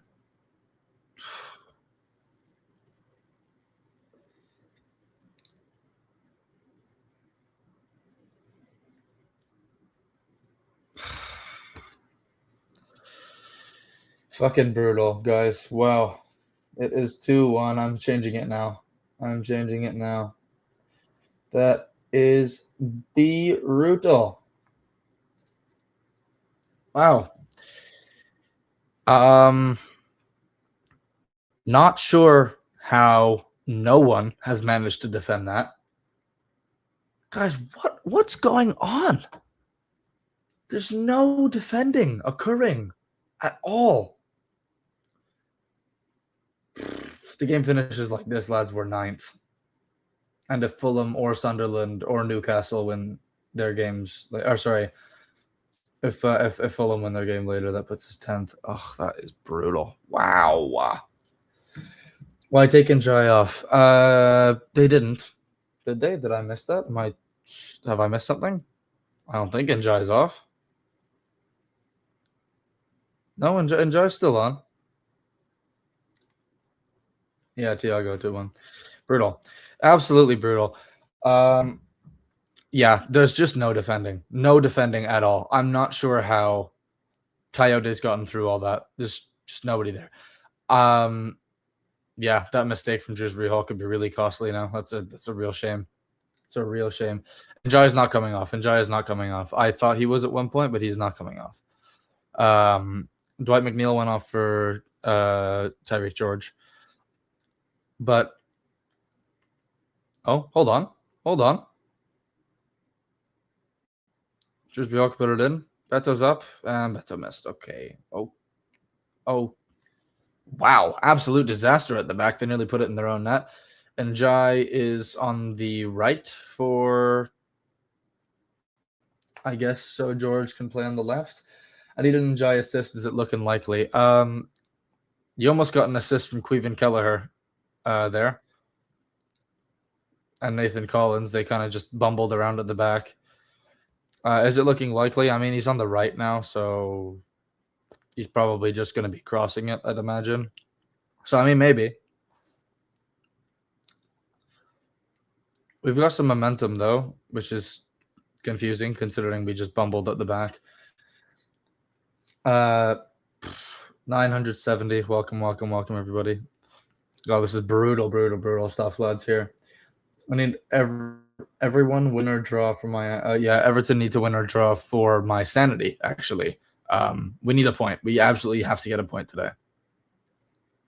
Tyreek George is looking good here. Oh, why? Every time I say anything, it doesn't happen.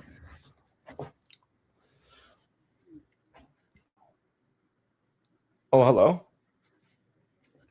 We're doing things that look good, but it's not actually coming to anything. Okay, so Tyreek George just passed it to nobody there. This is brutal. This is a brutal second half here.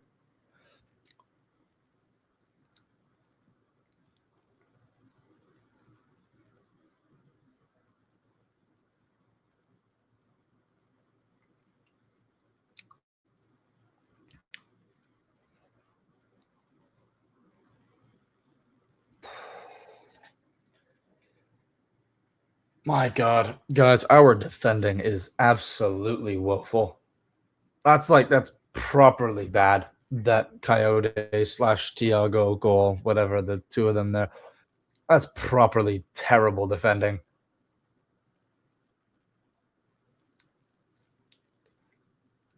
So bad. Hold on. Go on, Barry. Stop stopping when you're through on goal. Why is that the only thing we can do? Oh my goodness. Wow. That's the second time. So Kieran Dewsbury Hall was through on goal, and then he just stopped and turned around. Barry was through on goal, and he just stopped and turned around. Have these guys got like a bet on Brentford winning or something? Mental.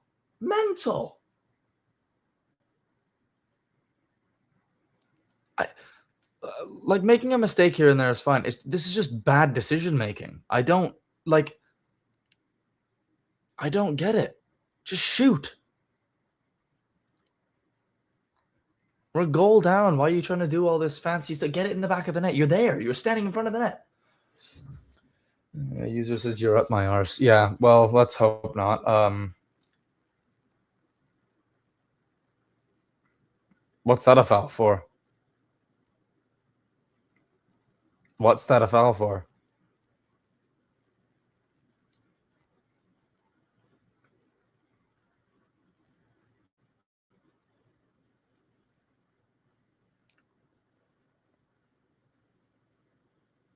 Am I an idiot? I'm not. Am I not like reading this correctly? Seeing this correctly? I don't understand. I'm like,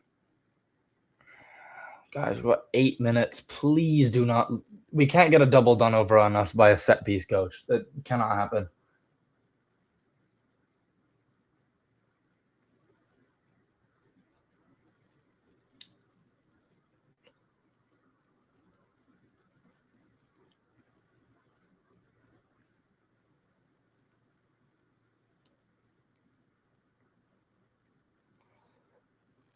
This is brutal stuff.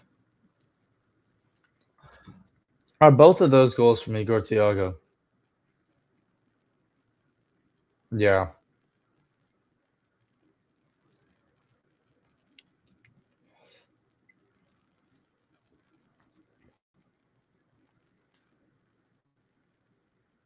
Get in there, lad. Oh, brother. It's looking a bit rough here, lads. I gotta be honest. With the quality that we've shown, this is just a bit disappointing. Like, we've had so many chances. We just cannot do anything. Ugh, Everton can be down like 9th or 10th here. This is brutal. We might be down in 10th after all the matches are done today. That's absolutely brutal. Wow. Mental stuff. Mental stuff. All right, well, let's hope we can get this back on track here. We're almost at 1,000 people, though. Fair enough. Welcome, everybody. Okay, let's work the ball up the pitch a little bit, please. Or we can just keep giving it to our back line. That's also a good idea.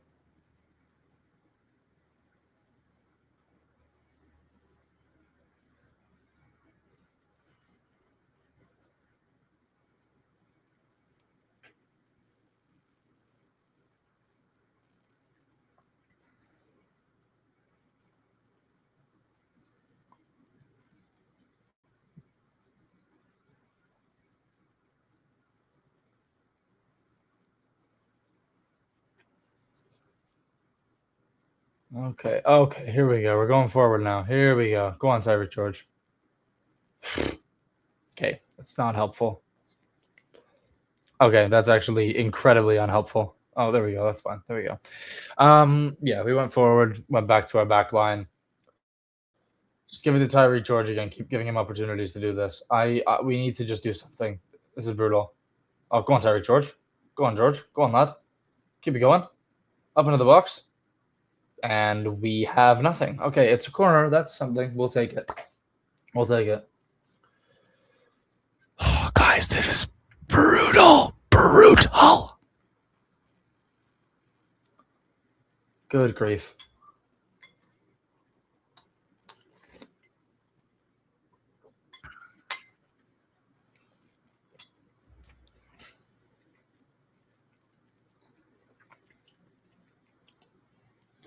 All right, I'm manifesting off Barry's head, back of the net. No, I'm wrong. Well, enjoy sitting on the ball in the corner now. Good man, wow. He's so techy, isn't he? Into the box, lad. Okay, just kidding. Just kidding. Just kidding. It's not going in there. David Moyes is a football genius. He's definitely a football manager. He's one of the football managers ever. No, in fairness, I can't really blame him for this one. We should be winning this game. This is just decision making of doom and despair. Like, it's brutal. This is awful, actually. I don't understand what's going on here. Stay on him, Jake. Good lad. Go on. Stay there. Stay there. Stay there. Good man.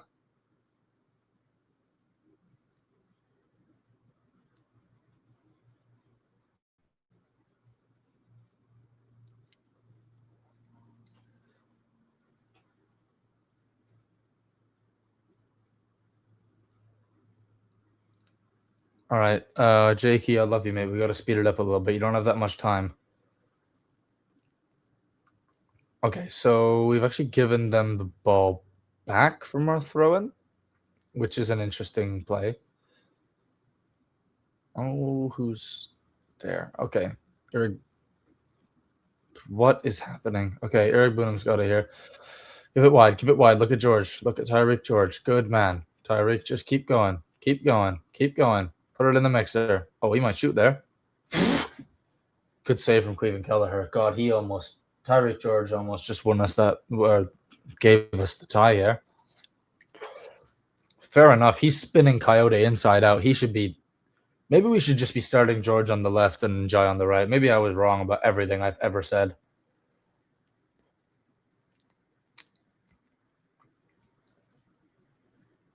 Put it back in the mixer. This one's going in the back of the net. Ready?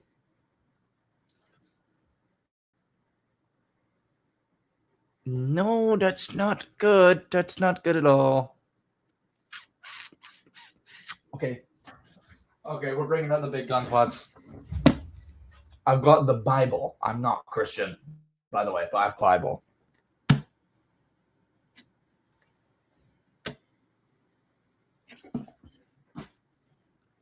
Get us something. Yo, big man upstairs in it. Fix this. Please. Welcome 1,000 people watching me lose my mind to put my hand on a Bible to ask Everton to win a football match. Well,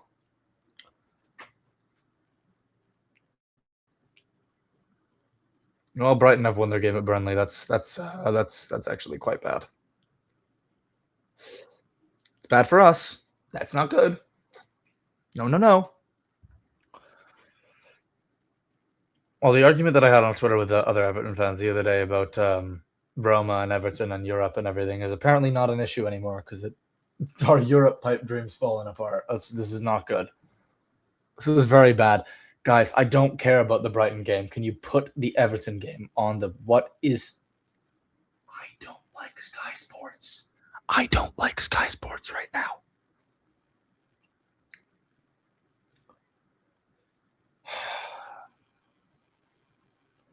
Brutal.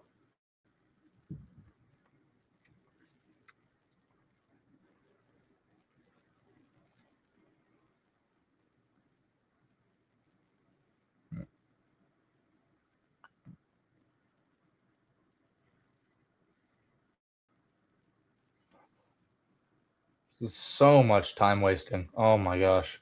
Okay, come on. Come on. Oh, here we go. Here we go. Go on, Timmy Gwyn. Go on, Timmy. Go on, Timmy. Get the ball through to George. Okay, we are still in possession. That's something. Someone cross the ball in. Or just something. Just someone do something. Guys, 3 minutes of added time. That's it. Wow. Go on, enjoy. Shoot. Yes! There we go. Come on. Rebound shots off of Jake O'Brien, off of the keeper, and it is 2-2. Good fellas. There we go. We're back. All right. Kieran Dewsbury Hall has made up for his mistake earlier, and he has scored. Lovely stuff.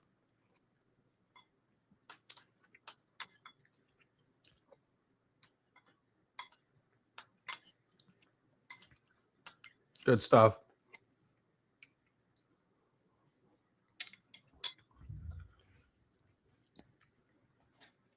It was not an Njai assist, unfortunately. It would have been an Njai assist if Jake O'Brien had scored his shot. It's gone Njai to Jake O'Brien. Jake O'Brien's shot. It's come off the defender, and Kieran Dewsbury Hall's lamped it in the back of the net after that.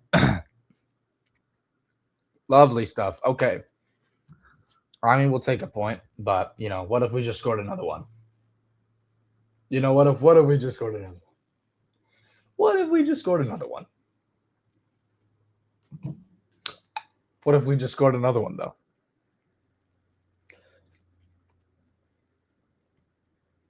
What if we scored another one, though? I don't like that. It's in our box. It's still in our box. It's still in our... There we go. It's out. Oh, Barry, run, lad. Go on. Go on, Barry, lad. Sprint. Okay, we've got a minute of stoppage time left. Go on, lads. Just somehow stick it in the back of the net here. Just do some like mental bullshit here. Oh, we've got the ball here. Go on. Kieran Dewsbury Hall's got it now. Oh, foul for us. Foul for Brentford somehow. I am a little confused about that one. Ooh, that's almost gone in the back of our net.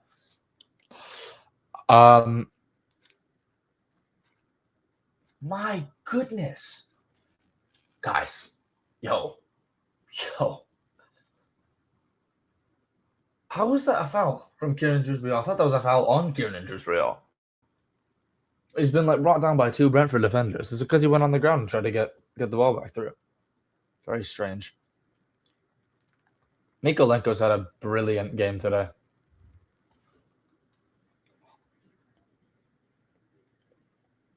Let the play run, ref. Come on, let the play run. Let the play run, ref. Let the play run. Okay, stop the play. Make it stop running. That's the end of stoppage time. Is he going to stop it? Yeah. All right, that is game 2-2. 2-2, that is game. All right, so shall we do a little bit of a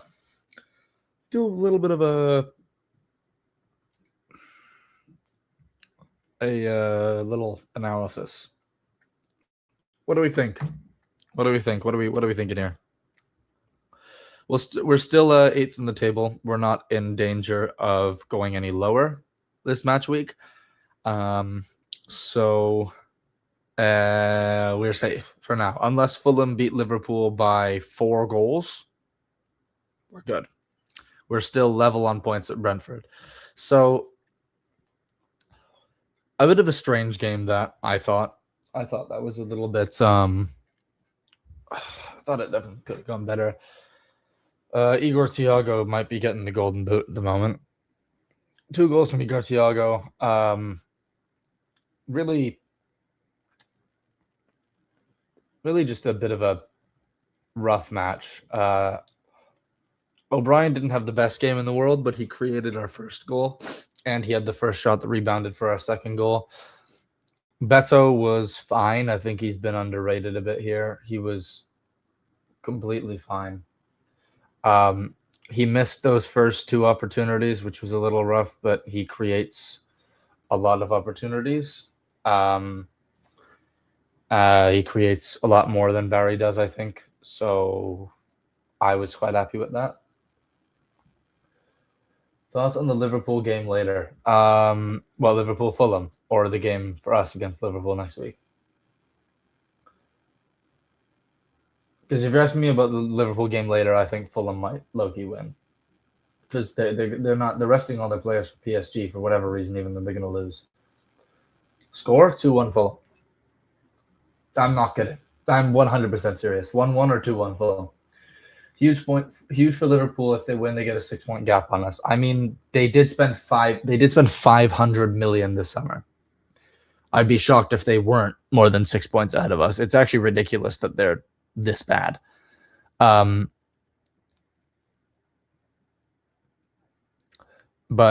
yeah, they will. If they win today, they will have, I guess, 5 points on us. I was kind of hoping, to be honest, because if we won today, we would have been level on points with them up until their game, and I think they're going to lose. So it would have been nice for sure. Like a 980 or cash at 140 Fulham to win. Yeah, I don't blame you. Liverpool are awful right now, and they have to rest their squad for Champions League. So I don't disagree with that take. It is truly shocking that we didn't score a couple of those chances, really. But, we'll take a draw. Like I said, I'll take a draw for that game from the get-go, really.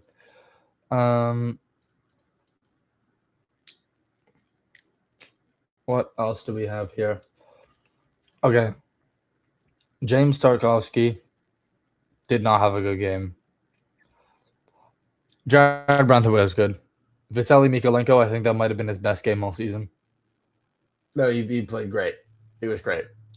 Vitaly Mikolenko, I know he lost his man for the first goal, but I mean, that was kind of, well, he didn't really. He came across to try to help out, and he almost got it done. So for the second goal is the one I was thinking. He lost his man a little bit there, but it wasn't really his man. It was actually kind of.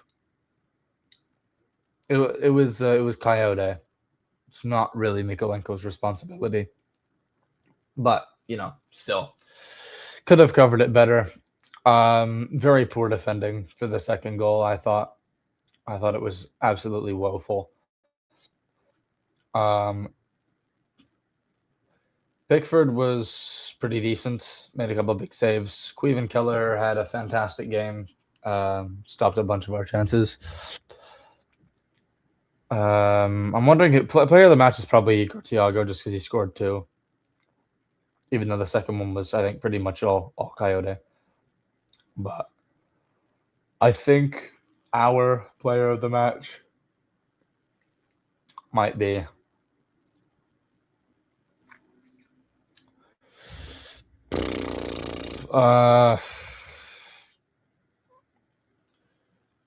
don't know. Tyreek George had a good game from when he came on, but I think Mikolenko had a good game overall. Jusby Holland and Jai were good. O'Brien was good going forward. Don't know. I think Mikolenko did a good job of proving himself to the fans today. Really, that was a properly good game from him. Really, really, really good game from him. He did a lot of work there. That was really good. Very, very impressed.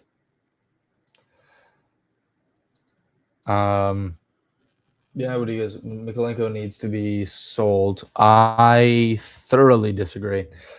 If you'd asked me 4 or 5 months ago, I would have said he needs to be sold. But if we're going for Europe next season, 1,100 people in the chat, by the way. Wow, hello. You can go ahead and clip this if you want. I know it'll get clipped by somebody. Might just be clipped by Toffee Blues and whatever. But Mikolenko does not need to be sold. He started playing so good, or so much better. He's improving so much the last couple of matches, and he might not be the best offensively, but he's phenomenal defensively. If you have a game and you need to secure it, you want Mikolenko at the back. That's who you want at the back because he is such a good defensive fullback. Not great attacking wise, but he's improving. But he's a great defensive fullback. We're going to get what? 25, 30 mil for him? Not worth it. Not worth it at all. He's very, very good. Man of the match, KDH. I agree. Kieran Dewsbury had a good game. He was invisible first half. He turned it up the second half. He made a big mistake, but he made up for it. Not invisible first half, sorry. I mean, didn't have as big an effect as he usually does. But yeah, no, Miko should not be sold. In Europe, when you need to secure a game, especially in European competition, he's exactly the kind of fullback that you need. Two-way fullbacks are very needed in the Prem, but in a European competition, I think Miko is probably what you need going forward. And not even just for Europe, just for securing a game when you're ahead. Even if he's off the bench or whatever, if we get a better fullback than him, because we need to get a better two-way fullback. We need to get two-way fullbacks because we have a center back and Vitaly Mikolenko as our 2 fullbacks going forward right now. But no, Miko should not be sold. That's I disagree. 4 months ago I would have agreed, but I disagree. He's doing more than enough right now to get kept, I think. I think he's just not the kind of footballer we need starting, but I think he's exactly who we need off the bench. So showed our fighting spirit today. I mean, we showed our fighting spirit at the end of the second half. We were terrible defensively.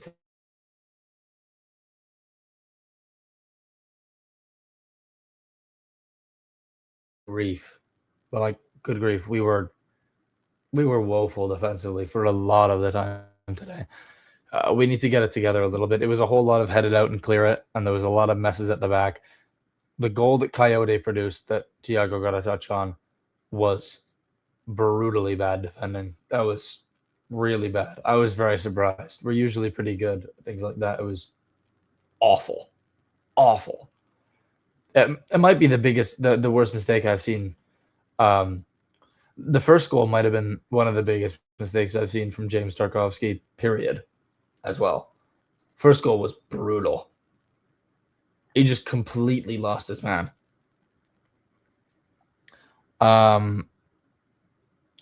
I know some people are going to say it was on O'Brien, but I disagree. I disagree. Shada was playing as like an inside forward for a lot of the game. So I don't know. I don't see it. I don't see it. I think that was all Turkey's responsibility there.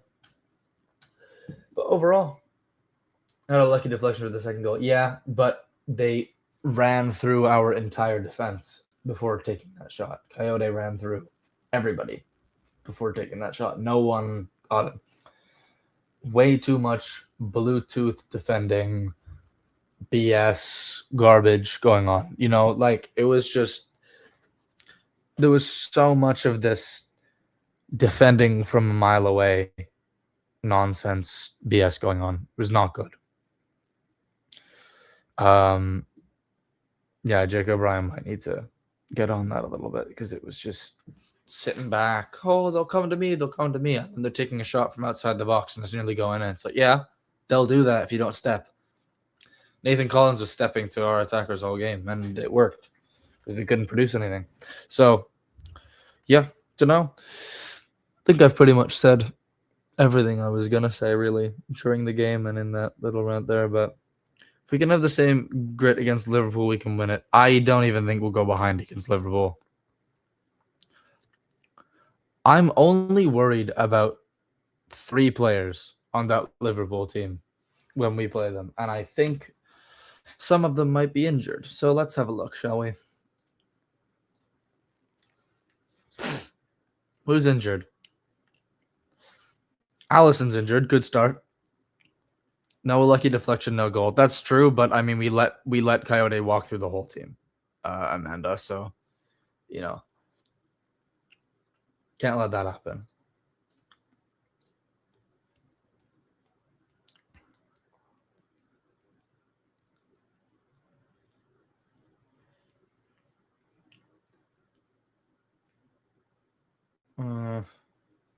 Okay. Yeah. Sorry. Okay. So.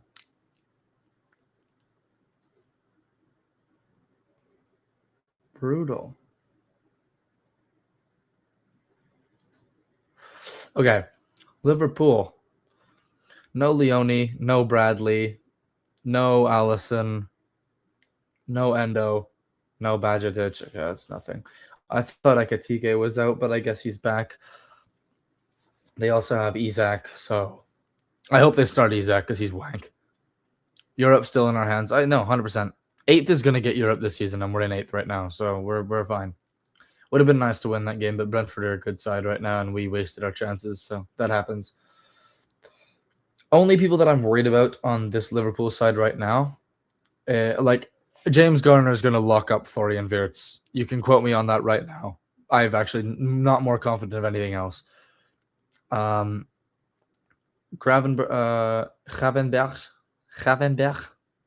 Yeah, Grav's going to be a problem. He's a good footballer. Salah, he always does something in a derby, even though it's like some bullshit usually. So let's hope Nico can deal with that. Yeah, let's. The spliff that Milos Kerkez is going to get put in by Njai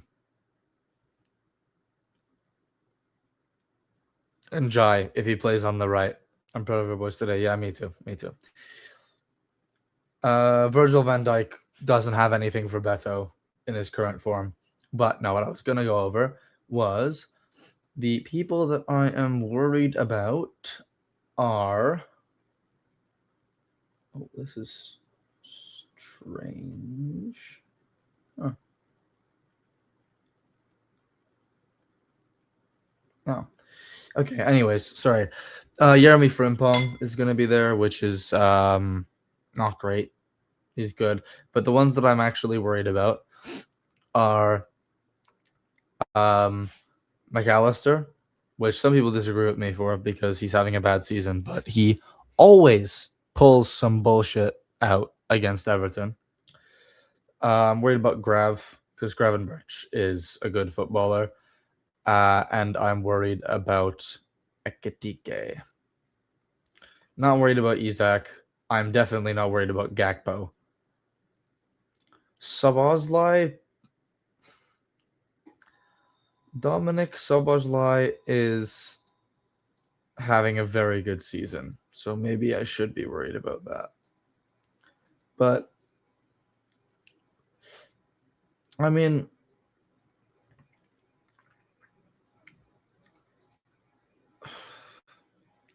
I don't know. Maybe I should be worried about Dom, but I think we'll be okay. I do. I think we're going to be okay. I'm actually more worried about me than I am about that squad because I have to get up at 6 in the morning to watch that.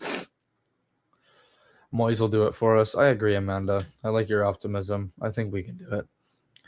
I think it's very, very doable. Let's hope I'm right. Miko will sort Salah out, says Danny Ellis. This guy gets it. This guy gets it. If Leeds United or Southampton win the FA Cup, that'll cause a shift in the table. Yeah, we just kind of have to hope that they don't, right?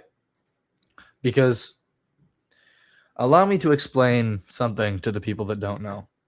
So, the way that Europe works in the Premier League is this season the top 5 teams get Champions League football, 6 gets Europa League football, right? Oh, well, top 6 gets Europe. Okay, great. No.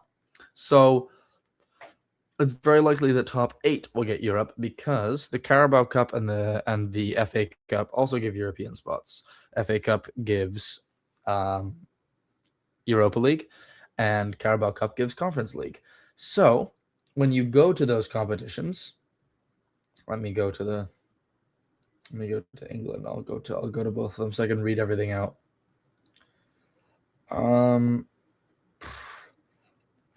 Let's go FA Cup first. That's FA Trophy. That's not actually what I was looking for. FA Cup. It would be a hard game today. I agree. Yeah, so obviously Southampton, City, Chelsea, and Leeds are still in the FA Cup. If Southampton or Leeds win, obviously they're going to get a European spot, right? They're going to get Europa League, which is not what we need right now.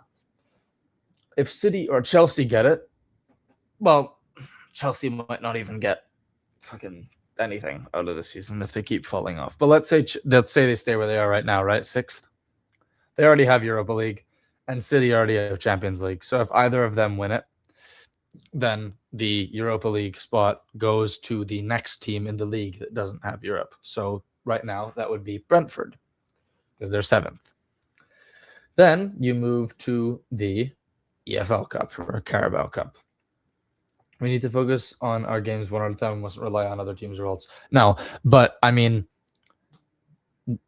we're not relying on other teams' results, but like the cup results determine how many European spots there are. So that's not, we can't really do anything about that. EFL Cup, right? Or the Carabao Cup. City have already won it, right? So that's a Conference League spot. So that means that right now in the league, if I go to the Prem, that means that right now Brentford in 7th already have Conference League, and we have nothing right now. But if that Europa League spot gets delegated, then Brentford get Europa League, and we get Conference League. So yeah, the way that it works is the European spots gets delegated to the league. So right now in the position that we're in, assuming that City or Chelsea win the FA Cup, we will be in Conference League next season. So I was hoping that we would win today because then we go ahead of Chelsea and we get Europa. I mean, as would they probably. But if Chelsea finish top 6, then there will be 8 spots for Europe. If Chelsea don't finish top 6, then there will be, well, I mean, if they don't win the FA Cup, it doesn't matter. But yeah, hopefully we'll be good. I sincerely hope that we're able to get the job done here because our next fixtures, we've got some corkers here. I got to be honest. Liverpool must go to extra time against PSG on Tuesday. They won't get to extra time. What makes you think Liverpool's going to score 2 goals? Guys, if you're not watching Liverpool games right now, you don't understand. They're so bad. Yeah? Like, they are bad. They are really, really, really poor. Like, their football looks terrible. Like, I don't know. I can't explain it to you without, like, just sounding like an asshole. They just don't look good at all. And it says last season would have folded going behind. Yeah. Fucking 3 months ago, we would have folded after going behind. Moyes' new contract in the summer. I agree.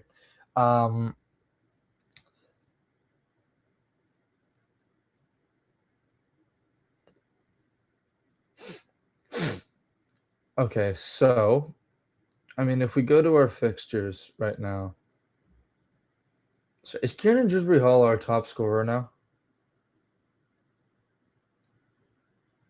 Oh, Beto also scored today. Okay, so Beto and Dewsbury Hall both have 7. Okay. Anyways.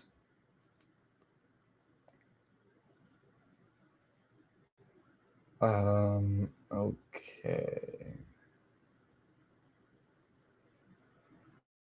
Matches. So we've got Liverpool, which is winnable, I think. Then we have got West Ham, which we said on the pod was a trap game, but I don't know. They're in good form right now.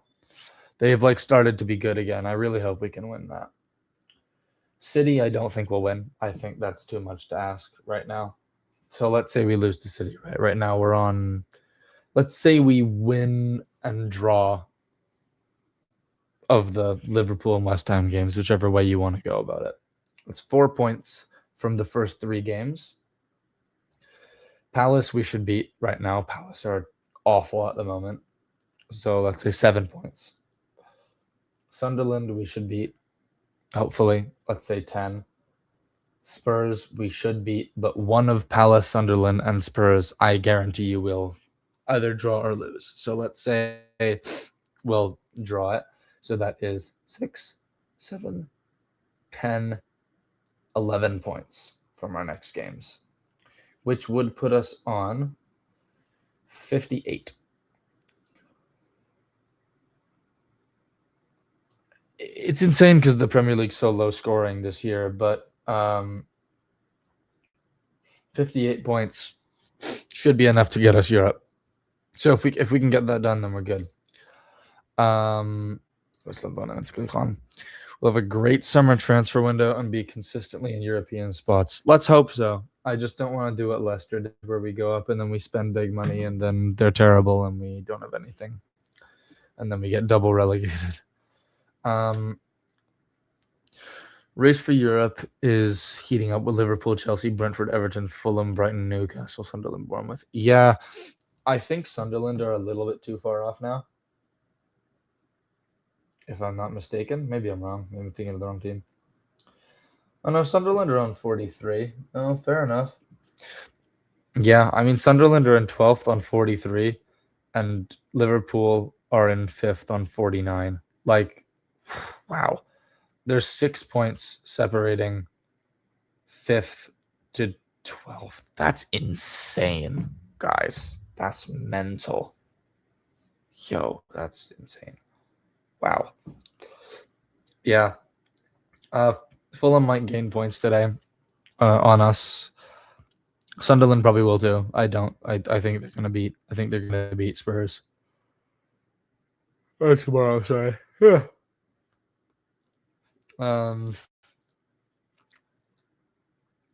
Yeah. I don't know. It's gonna be strange, I think.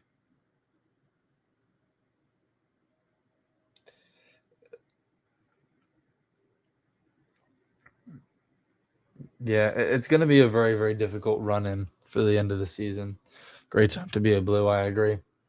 Yeah, it's going to be a real difficult run in for the end of the season here, I think. I think we'll probably have 6th and 7th will be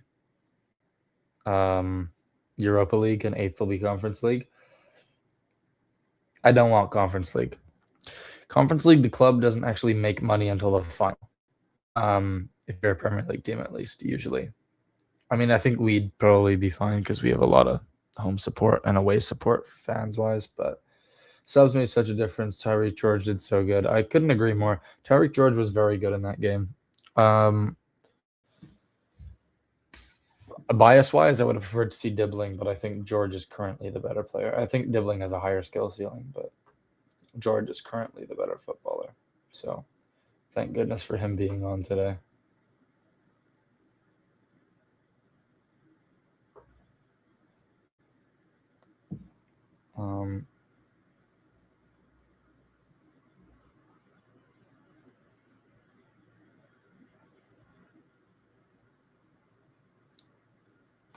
Yeah, I'm just trying to think of what any European trophy is silverware. European trophy is, yeah, I'm just saying, I'd rather have a deep run in the Europa League than the Conference League. I don't know. If we're trying to be a big club and get pull, Conference League doesn't really get you big players, but Europa League does get you pretty big players, I don't know. I'll take anything. I'll take any type of Europe. It's fine, but I'd prefer to go for Conference League. Watch along listening in Mars in Turkey. Great watch along. Yeah, thank you. We need silverware after the. I agree with both of you. Right, like if we look at the table right now, we're 8th. Right now, we'd be getting Conference League. I think Brentford have a more difficult. I think they're going to lose more games in their run into the end of the season.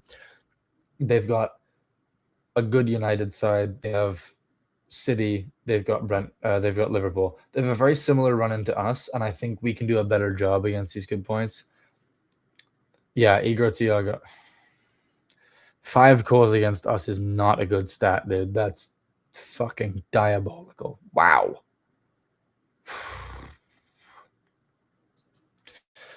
We really should have won the game today. We had a lot more chances that we should have put away. We had 2 separate people and separate chances who ran through on goal and then turned around. I don't understand. But like I said, I'll take a point from today. So it is what it is. I think realistically the final table is going to be us in 7th and Brentford in 8th. I don't think Chelsea. I think Chelsea is going to get 5th and Liverpool is going to get 6th. I think they're going to switch. I think Chelsea's going to get Champions League. I think Liverpool is going to have to settle for Europa League football here.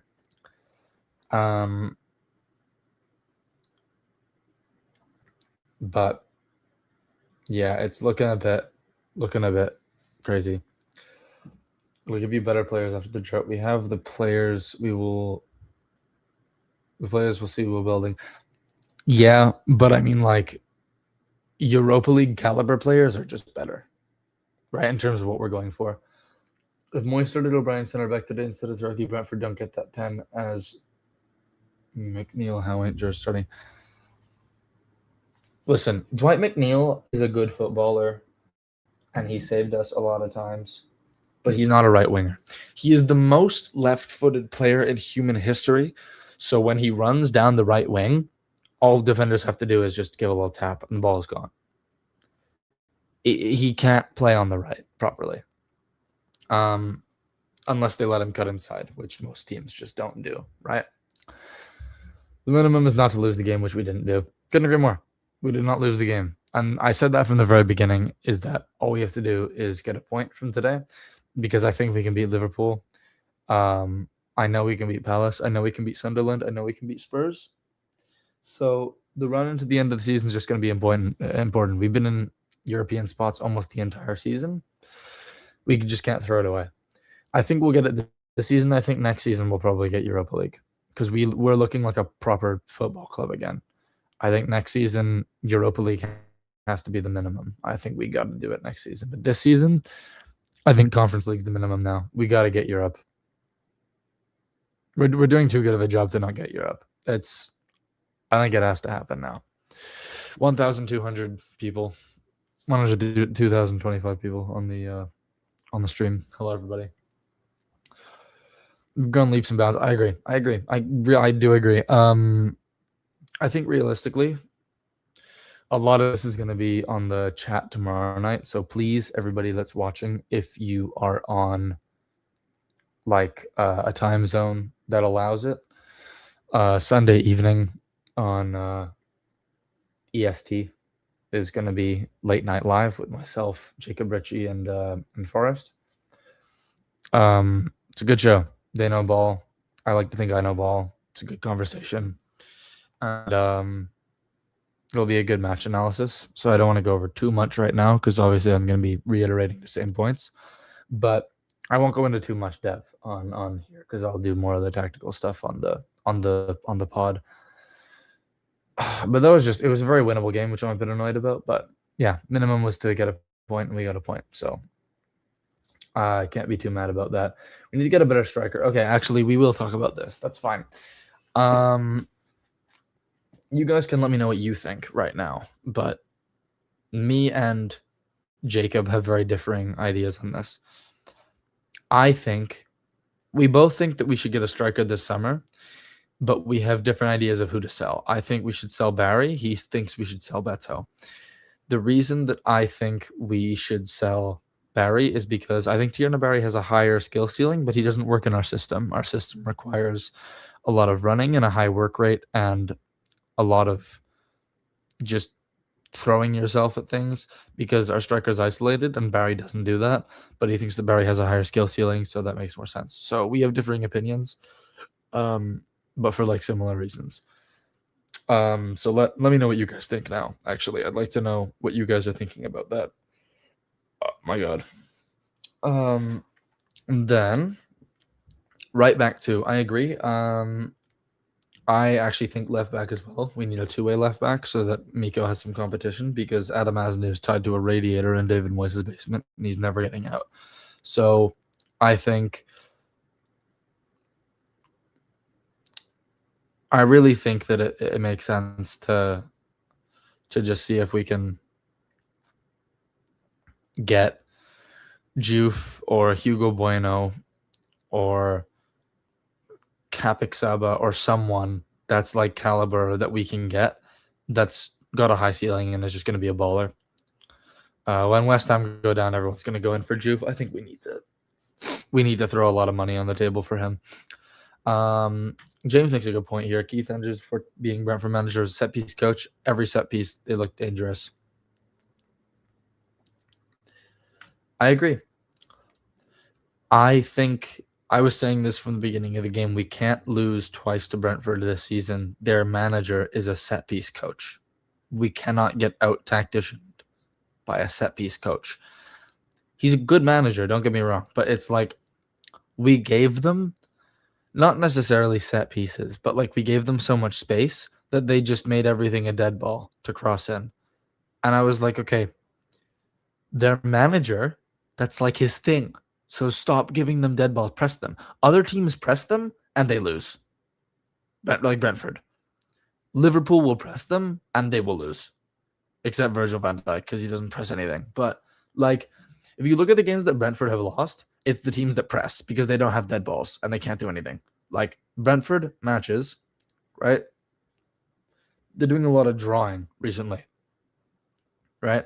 West Ham, Leeds, Wolves, us, Bournemouth. But they lost 2-0 to Brighton because Brighton liked to press. They lost. They drew with Arsenal because, well, that's just because Arsenal are good. They lost to Forest. Forest liked to press. They lost to Chelsea. Chelsea liked to press. Every single team that presses beats them every single time or draws with them, minimum. Every single time, because when they have space, they make it into a dead ball and they put it in the box and they score. That first goal was a steaming pile of bullshit, but we'll.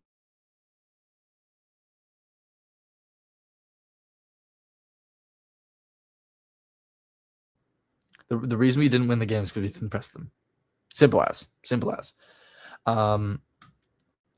Barry needs to be sold. More direct passes to Beto. I agree with you, Amanda. Barry needs to be sold. I don't think he has the mentality to come back from the fans not liking him. And I think we just need to start fresh with somebody that fits the system better. I don't care if their ceiling's high. Like, I don't care about all this. Oh, they have a high ceiling. This young player, this, blah, blah, blah. Just buy someone that works in the system, because he doesn't work in the system at all. He just doesn't, right? Like, every time Beto started recently, he's got, 4 goals in 5 matches? Start him. Start him every game, every single game. When we get a new striker, sure, face somebody else in. Right now, I don't want to see Barry starting. Beto is doing better. At home, we'll win as our press will win. You'd think. We didn't do it against Brentford when we were at home the other time. We've started to decide to press at home. Like against Chelsea, we pressed them, we won. Like, we're against Brentford, I don't know why we can't learn that you need to press them. Because we won the midfield battle because Idrissa Gueye and Kieran Dewsbury-Hall and James Garner sat on top of their midfielders the entire game. It's genuinely, I don't know what to tell you. That it's just not. You need to press against a team that likes dead balls. That's what they like doing. It's why we almost beat Arsenal, right? Because we pressed them and then we started playing better because they like dead balls. It's all they do. James says, I'm relieved that Pickford did not get a red card for that foul on Shota. Can you imagine having Mark Travers in goal, being a man down, and starting him against Liverpool in the derby? Yeah, I probably would have jumped out my window, James. I'm not going to lie to you. If Pickford had gotten a red card for that, it's a foul and it's a yellow. It's a soft yellow, but it is a yellow, right? It studs up. He's the last man. It's a yellow. Someone in chat earlier said it was a red, and I was a little confused, but yeah. Need to play Tyler Dibbling. He'll get better. I agree. For a striker, I don't think you can keep saying, oh, this person has a high ceiling. You need to do this and this and that. I don't care about that. If he scores goals, keep him. For a winger, high ceiling matters. I think in the summer we should be going for Esmir Baraktovic, because I don't know if anyone watched World Cup qualifiers. He plays for Bosnia, and he is a baller. And no one's going in for him right now, so we need to get him because he's at like PSV, and we're going to have Europe next year, so why wouldn't he rather play in the Prem? He tore apart Italy's defense. Same with Alabegovic. The 2 young wingers for Bosnia are ballers. We need to get one of them somehow. I don't care how we do it. But Dibbling's got a good high ceiling. I'm like number 1 Tyler Dibbling fan. I love him. He's great. Factually, he just needs more game time. I agree. I agree. It's totally fair. He just needs more game time. He's a very good footballer. So, just hold on.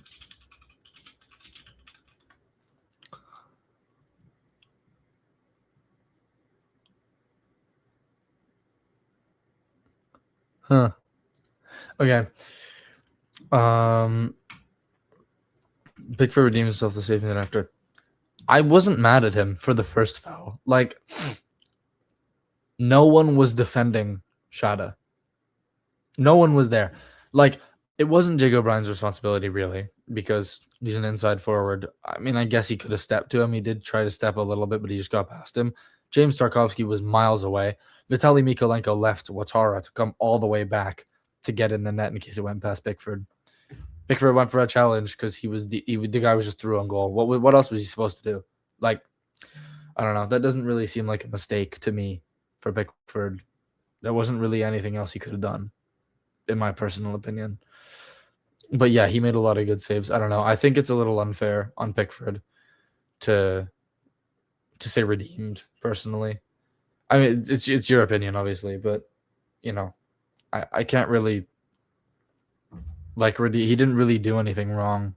Like, what are you supposed to do there? Yeah, nothing Pickford do for the first goal. Exactly. Like, what exactly are you supposed to do there? There's nothing he can do.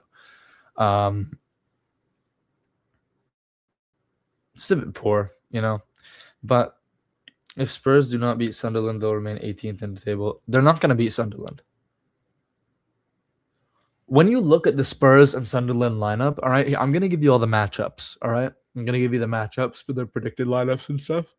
Oh my God, why am I so tired? Okay. I'll give you the matchups, all right? Trey Hume versus Mattis Tell. Trey Hume wins that. The center backs for Sunderland are Mukiele and Alderete against Dom Solanke. It's just mid-off. Kolomuani against Reinildo. Reinildo played for Atletico for 4 years. Randall Kolomuani. I personally do love the slander name Rwanda Congo Mali. Rwanda Congo Malawi. It's a good one. It's a good slander name. I don't see him beating Reinildo. Would I want Richarlison back if Spurs go down?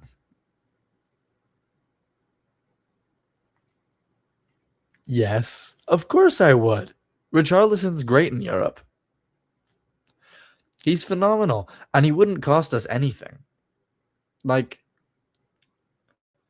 So he's injury prone. He makes some mistakes here and there. Whatever. He's an advanced forward. That's kind of exactly what we need in our system. He doesn't work at Spurs because they don't play like that. But I wouldn't mind him. I know he's 30 and whatever, but it's not like we're paying 50 million for him like we did Jack Grealish. I'd want him back. Absolutely. Anyway, the midfield for Sunderland is Diarra, Xhaka, and Siddiqui. And the midfield for Spurs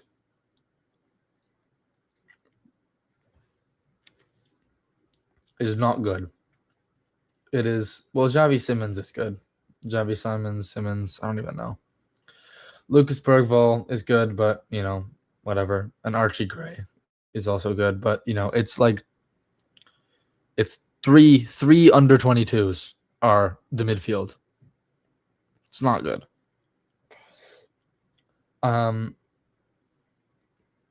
He didn't want to leave us with it. Yeah, we had to sell him to save the club. So, he's a baller. I love him. If you look at, though, this is perhaps the funniest part, is this attack to defense, right? Oh my goodness. Chris Rigg, Enzo Lefebvre, and Brian Brobby against Destiny Udogie, Mickey Van de Ven, Cudi Romero, and Pedro Porro. Pedro Porro and Destiny Udogie are the only competent footballers there. I rate Christian Romero so much, but he's probably going to get a red somehow in that game. Mickey Van de Ven, if he didn't have 99 pace on FIFA, he would not be rated. Guys, he was good last year. Yeah, he's a good footballer. He is stinking up the gaff right now. Guys, he stinks. And you know what? I think he scored against us because, of course, he fucking did. But, he is bad right now. He's bad. He's not playing good football. If we go to our big fat loss against Spurs, oh my God. Sorry, guys. I slept for 4 hours last night. When did we lose to Spurs? 3-0? 3-0? Yeah. Yeah, Van de Ven actually almost got a hat trick against us. That's not good, by the way, in case you're wondering. 2 goals from a center back against us is actually quite bad. So it's actually not optimal. Who would be the happiest manager today after the game? Moyes, I believe. Would he? I would be kind of annoyed if I was Moyes. We messed up and 3 very big chances, minimum, probably 4 actually, 4 very big chances. We really screwed the pooch. We should have won that game probably by 2. That was a big yikes. Plus the defensive mess in the first 2 minutes. Like, I thought it was actually quite a poor performance from us overall, if you take all that into account. I think Moyes would be quite annoyed. I think he'd be happy like that we rescued the game, though, if that's what you mean. But yeah, Richarlison will be what? 29 this summer? That's a good... Why not? Let's buy him. It'll cost us like 20 mil max. Max. I'd love to get Richie back. That'd be great.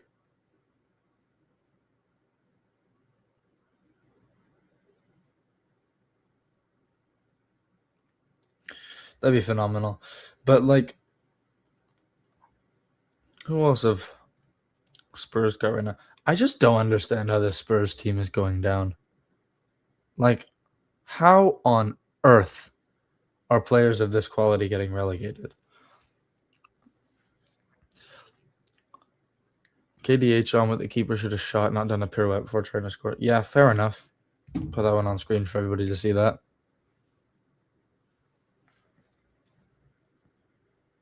I agree. I have no idea why he did that.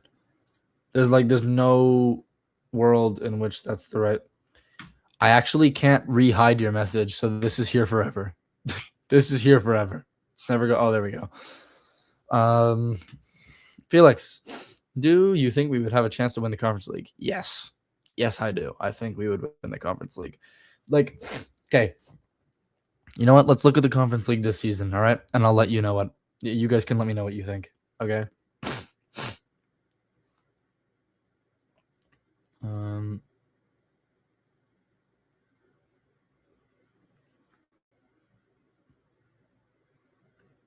Okay, Conference League. Shall I tell you who's in the or who made it to the round of 16? All right. Okay. So the teams that were in the top 24. Strasbourg. Okay. Rakow Czestochowa, AEK Athens, Sparta Prague, Rayo Vallecano, Shakhtar Donetsk, Mainz, AEK Larnaca, Lausanne, Crystal Palace, Lech Poznan, whatever that, Samsunspor, NK Siele, AZ Alkmaar, Fiorentina, Rijeka,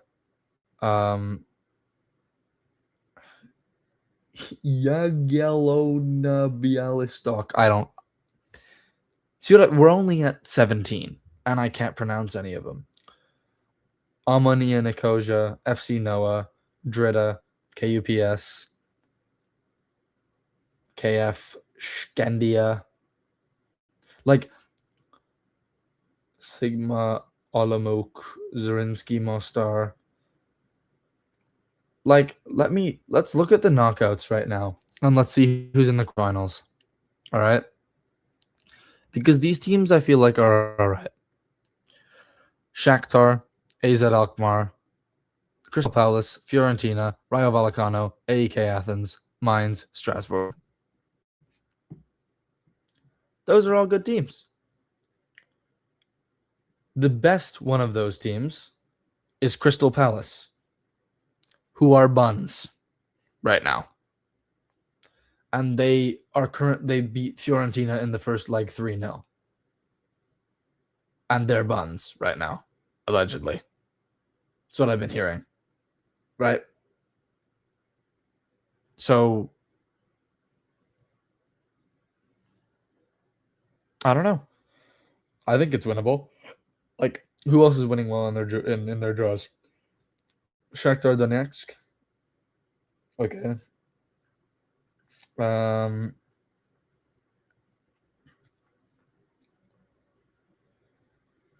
They have someone probably somewhere. Vinicius Tobias, I guess. He's a good footballer. Like, It's kind of it. I don't know. Mainz and Strasbourg, like Mainz are winning this draw right now, 2-0, and they have.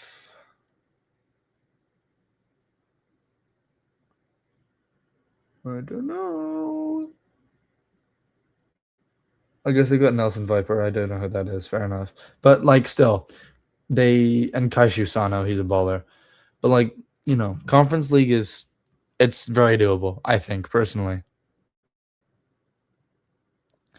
Next one. Spurs players don't care if they have clauses in their contract to move when Spurs get relegated. It's not so much that they have relegation clauses, because I'm sure they never expected to go down, but it's also that Spurs, the championship doesn't make enough money to cover Spurs' wage bill, right? They don't have enough money to keep the stadium together and all that. They don't have enough money to pay all their players. So they have to sell their players, and they probably have to sell them for cheap because every other team knows they have to sell them, right? So the issue that they have is they might get double relegated because they have to sell all their players that are on high wages, which is all of them, because their wage structure is fucked. Ange went on the Overlap podcast and had to spend 2 episodes explaining how bad their wage structure was. Do you realize how bad it must be if he has to spend 2 podcast episodes just explaining how bad the wage bill is? Like, they're done. The Spurs players don't care because it's better for their careers if Spurs get relegated, because it's objectively better, because if they can get a move for cheap and they can go somewhere where there's Europe and they can rebuild instead of having to do this whole project nonsense with the Zerbi. We last year had players who would play for the team unlike Spurs. Yeah, no, that's exactly what it is. The only players that are performing at Spurs right now are teenagers. It's over.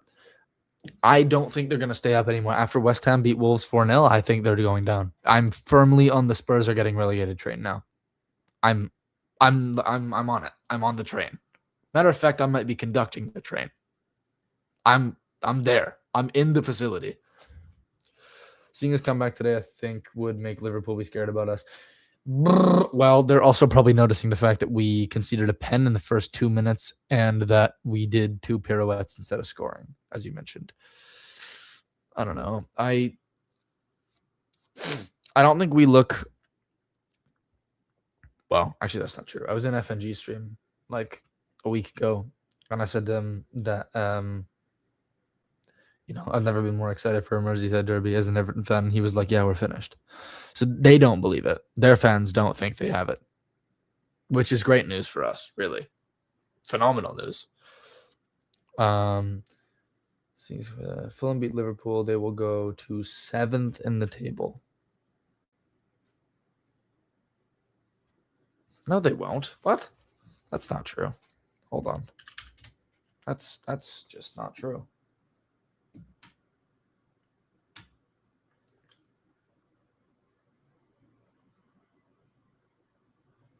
Now, if Fulham win today, they go to 47 points, which is the same points as us and Brentford, but they have a worse goal difference than both of us. That'll put them in 9th.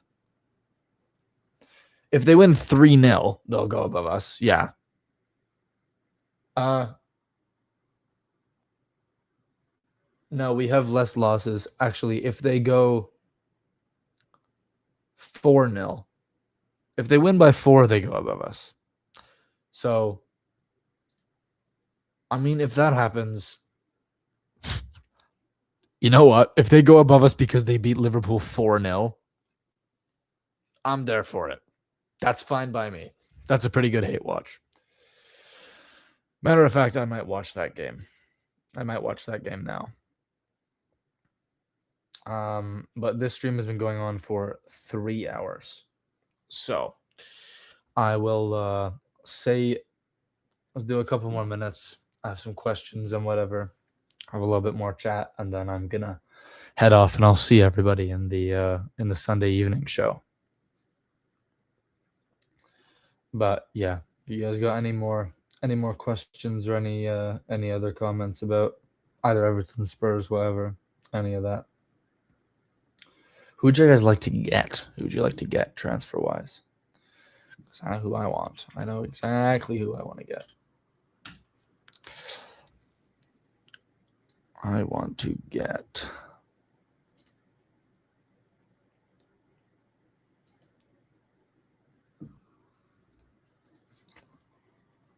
Man, I want João Gomez, but I don't think we're going to get him. I'm a Fulham supporter today as they need to beat the shite. Yeah, they do need to beat the shite, but they need to not win by 4 because I don't want them to go above us. How many points do you think we can get from the remaining games? I said earlier, I think it's 11. I think 11 is the realistic number because between Tottenham, Sunderland, and Spurs, I think we will either lose or draw one of those somehow, but we'll win the other 2. I think we can win 1 and draw 1 of West Ham and Liverpool, and I think we'll lose to City. So I think 11 points is fair. I think it's very possible. I would like to, in terms of like players that we can get, I'd like to get from Wolves, Hugo Bueno and João Gomez are ballers. They're both good. And then from West Ham, I really only want Juve. If they go down, they might not even go down anymore, so we might not be getting Juve. But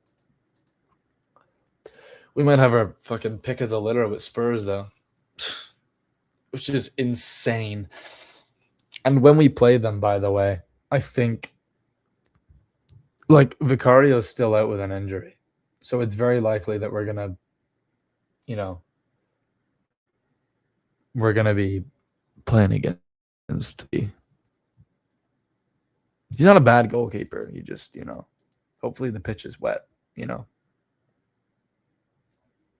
That'd be good. 4 is too much of a reach for Fulham. Yeah, you'd think, wouldn't you? I thought 4 was a reach for Newcastle against us, and then we got pumped at home. So, happens all the time.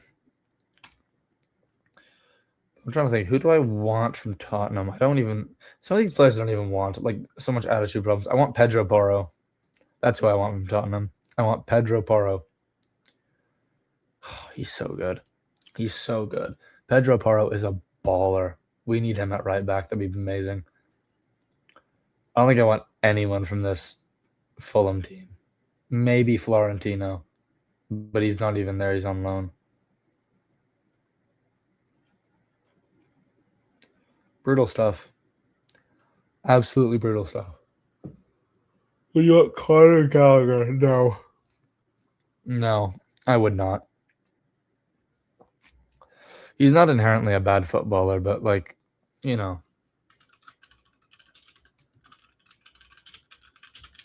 Why does he even play at Spurs? Does he play at... Hold on.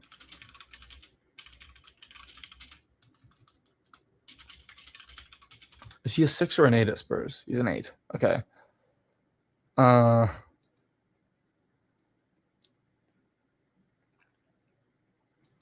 Well, he's good box to box, but like we need... I don't know. We have Dewsbury Hall for that.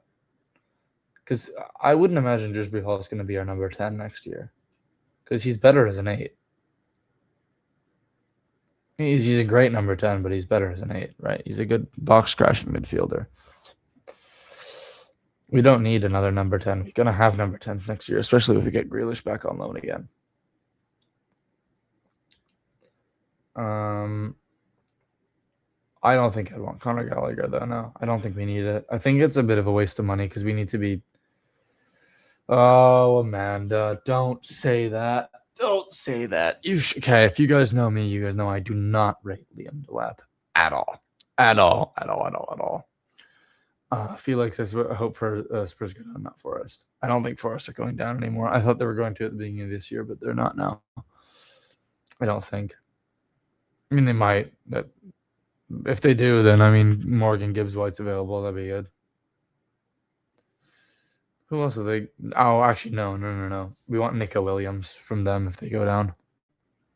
Nico Williams is a baller. Liam Delap from Chelsea. I agree that he's got Everton written all over him, but that's not a good thing. That's like Everton from the last couple of years written all over him, and we don't want that. He's woeful. He has 1 goal this season for Chelsea. They've paid 40 million for 1 goal. He's so bad for them right now. I just don't rate him. I also don't think he'd work in our system. He's got attitude problems. He runs a lot. He doesn't run that much as like Beto does. He's not clinical. We can cross it into him and he'll score. We have 2 strikers that can do that, actually. We've got 2 tall strikers that can do that better than he can. Like, we're complaining about Barry and Beto. They have 13 goals combined. He has 1. 1. And Chelsea's valuation of him hasn't gone down since they bought him. I also think Igor Thiago will go for a big club in the summer. That's a very good point. I think he's going to go to what's it called? I'm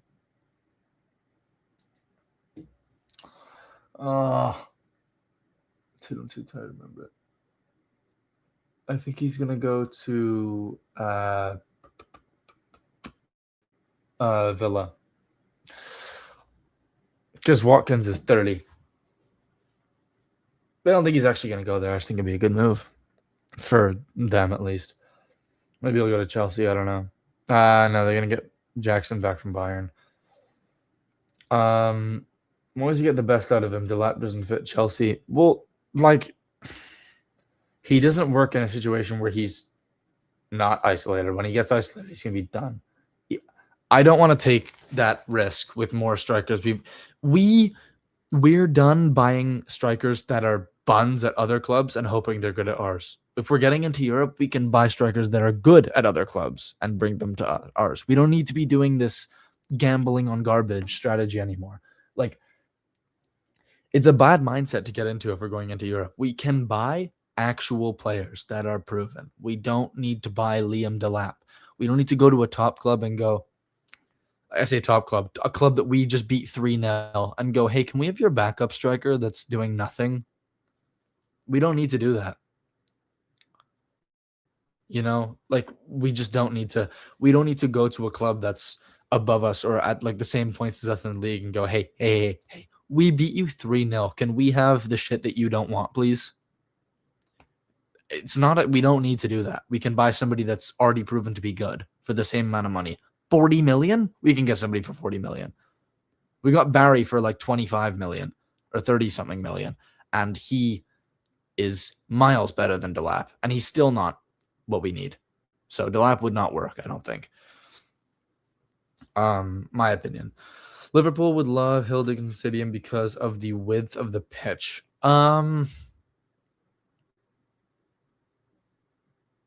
They would if they still had Luis Diaz and if Salah was still good. But Salah's been woeful this season, and all Gakpo does is cut inside and miss.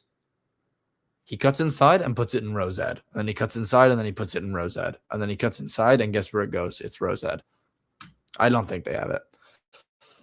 The only way they're scoring is if Grav does some bullshit again, or if Ekatike scores. Or if it's like McAllister from 40 yards out or some bullshit like that. Or a Sabazlai free kick. Oh, please, God, don't let it be another Sabazlai free kick. Supporters will be 2 on top of Liverpool and intimidating. I think so, too. We did pretty good at Anfield, too. We only lost 2-1, and that was when they were good. So I think we're going to be fine. For many years, we've been in the dump yard for the Big Six. Yeah, but we don't need to do that anymore. For many years, we were also scrapping for relegation every 5 minutes, and we're not anymore. We're in Europe, so we don't need to be doing that anymore. He'd be a good squad player, but he wouldn't, though. Because it would be a downgrade from Beto or Barry. We already have another striker that we need to upgrade on. Like, good squad player for what? He hasn't been good in Europe for Chelsea. He hasn't been good domestically for Chelsea. He hasn't even been good in the cups for Chelsea. He's just been all round awful. If we have 40 million to spend, let's not spend it on someone who stinks for a club that's at the same level as us. Chelsea are at the same level as us right now, or very similar, right? Maybe ever so slightly better than us right now. I mean, their squad is objectively better than us, but we are around the same area. We do not need Liam. We don't need the garbage that a team don't want if the team are literally on the same playing field as us right now. It just doesn't make sense. All we're doing is paying to make ourselves worse. We can use that 40 mil for Joof, for Bueno. We can put it towards João Gomez. We can put it towards fucking Archie Gray. We can put it towards Lucas Bergvall. I don't think we'll get him, but you never know. Pedro Porro, or like we could use that money for so much better. Or if you want a striker, you could use it for Igor Jesus. That's a squad player. I'll tell you what. Igor Jesus is who we want to go for. I actually thought we might go for Igor Thiago in the summer, but Brentford are going to finish higher than us or around the same area, so he won't. But Igor Jesus is a baller. In the Prem, he's not the best, but you want a squad player, he balls out in Europe. In the Europa League, this guy's a Europa League demon. Let me pull his stats up right now. He is a Europa League demon. Hold on. Yeah, in the Prem, he's only got 3 goals, 3 assists, but in Europa League, in 10 games, he has 7 goals and 1 assist. He balls out in the Europa League. He would be good. We need somebody like him. He's great. Roma could affect us qualifying for Europe because of the multi-club ownership. I'm going to pull up the Twitter thread that I had a conversation with somebody on this yesterday. Hold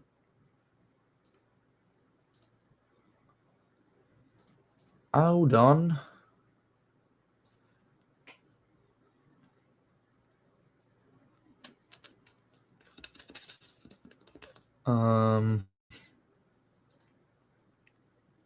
Hold on.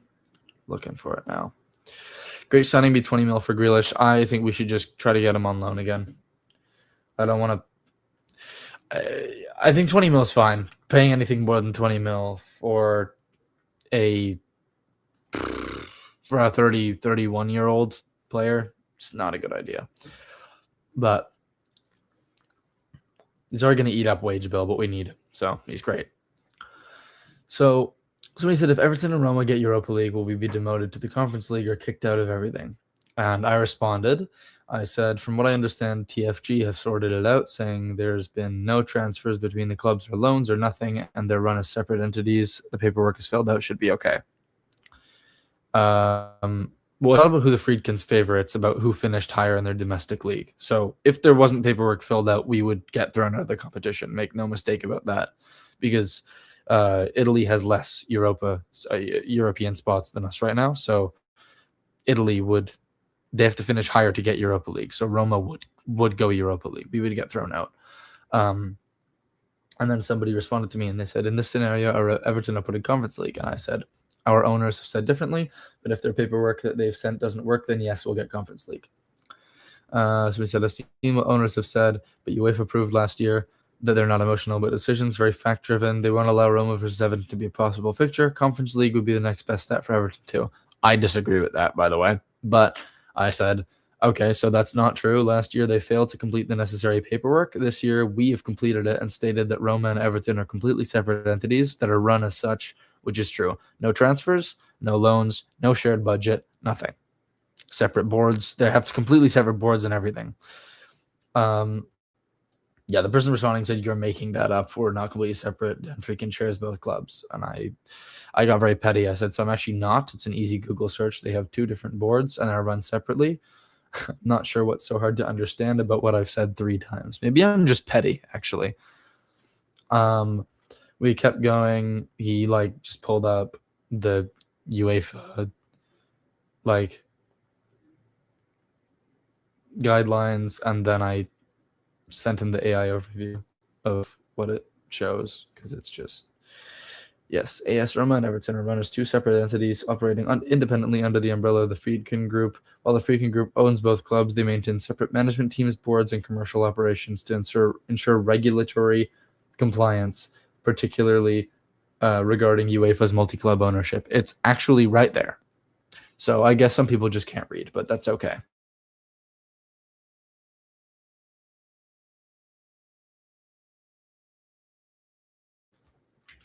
Krupi is a good footballer. I think that it wouldn't be a terrible idea. He has 10 goals in the Prem, and, you know, he's a young player. He's quite good. I'm just pulling this up right now. How old is he actually?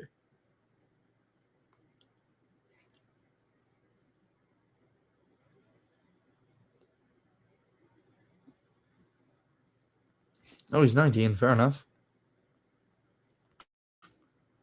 How much is he worth? Yeah, see, for the same price we could get Liam Delap, we could get Krupi, apparently. That's not true, but we could pay out the nose for him. We'd probably get him. It's like, I think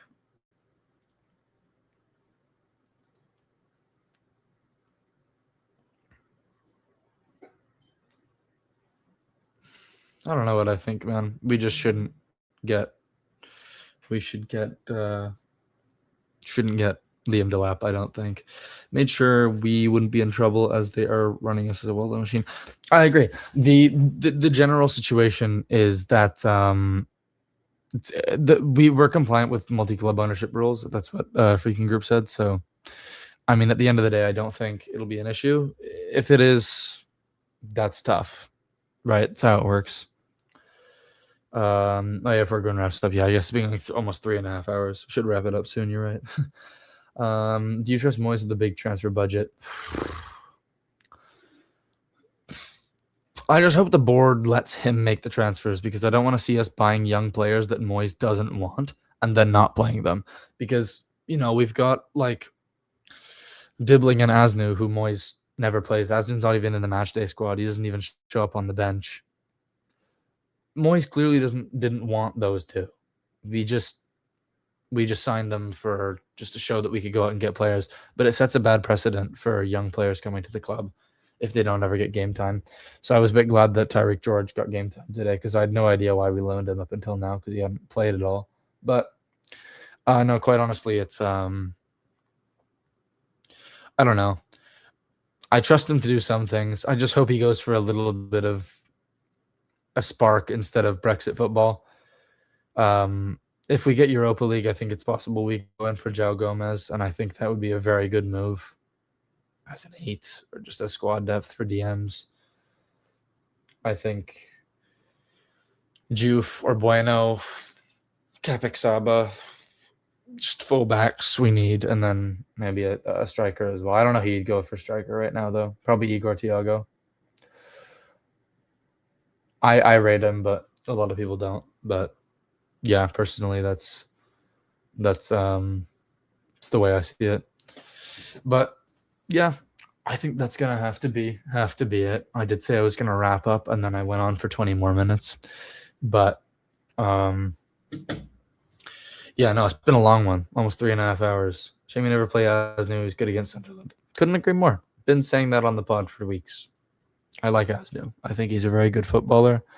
Moyes doesn't think he has the physicality, but I don't know. It's kind of like the whole Dyche Premier League proven thing. It's just, don't know.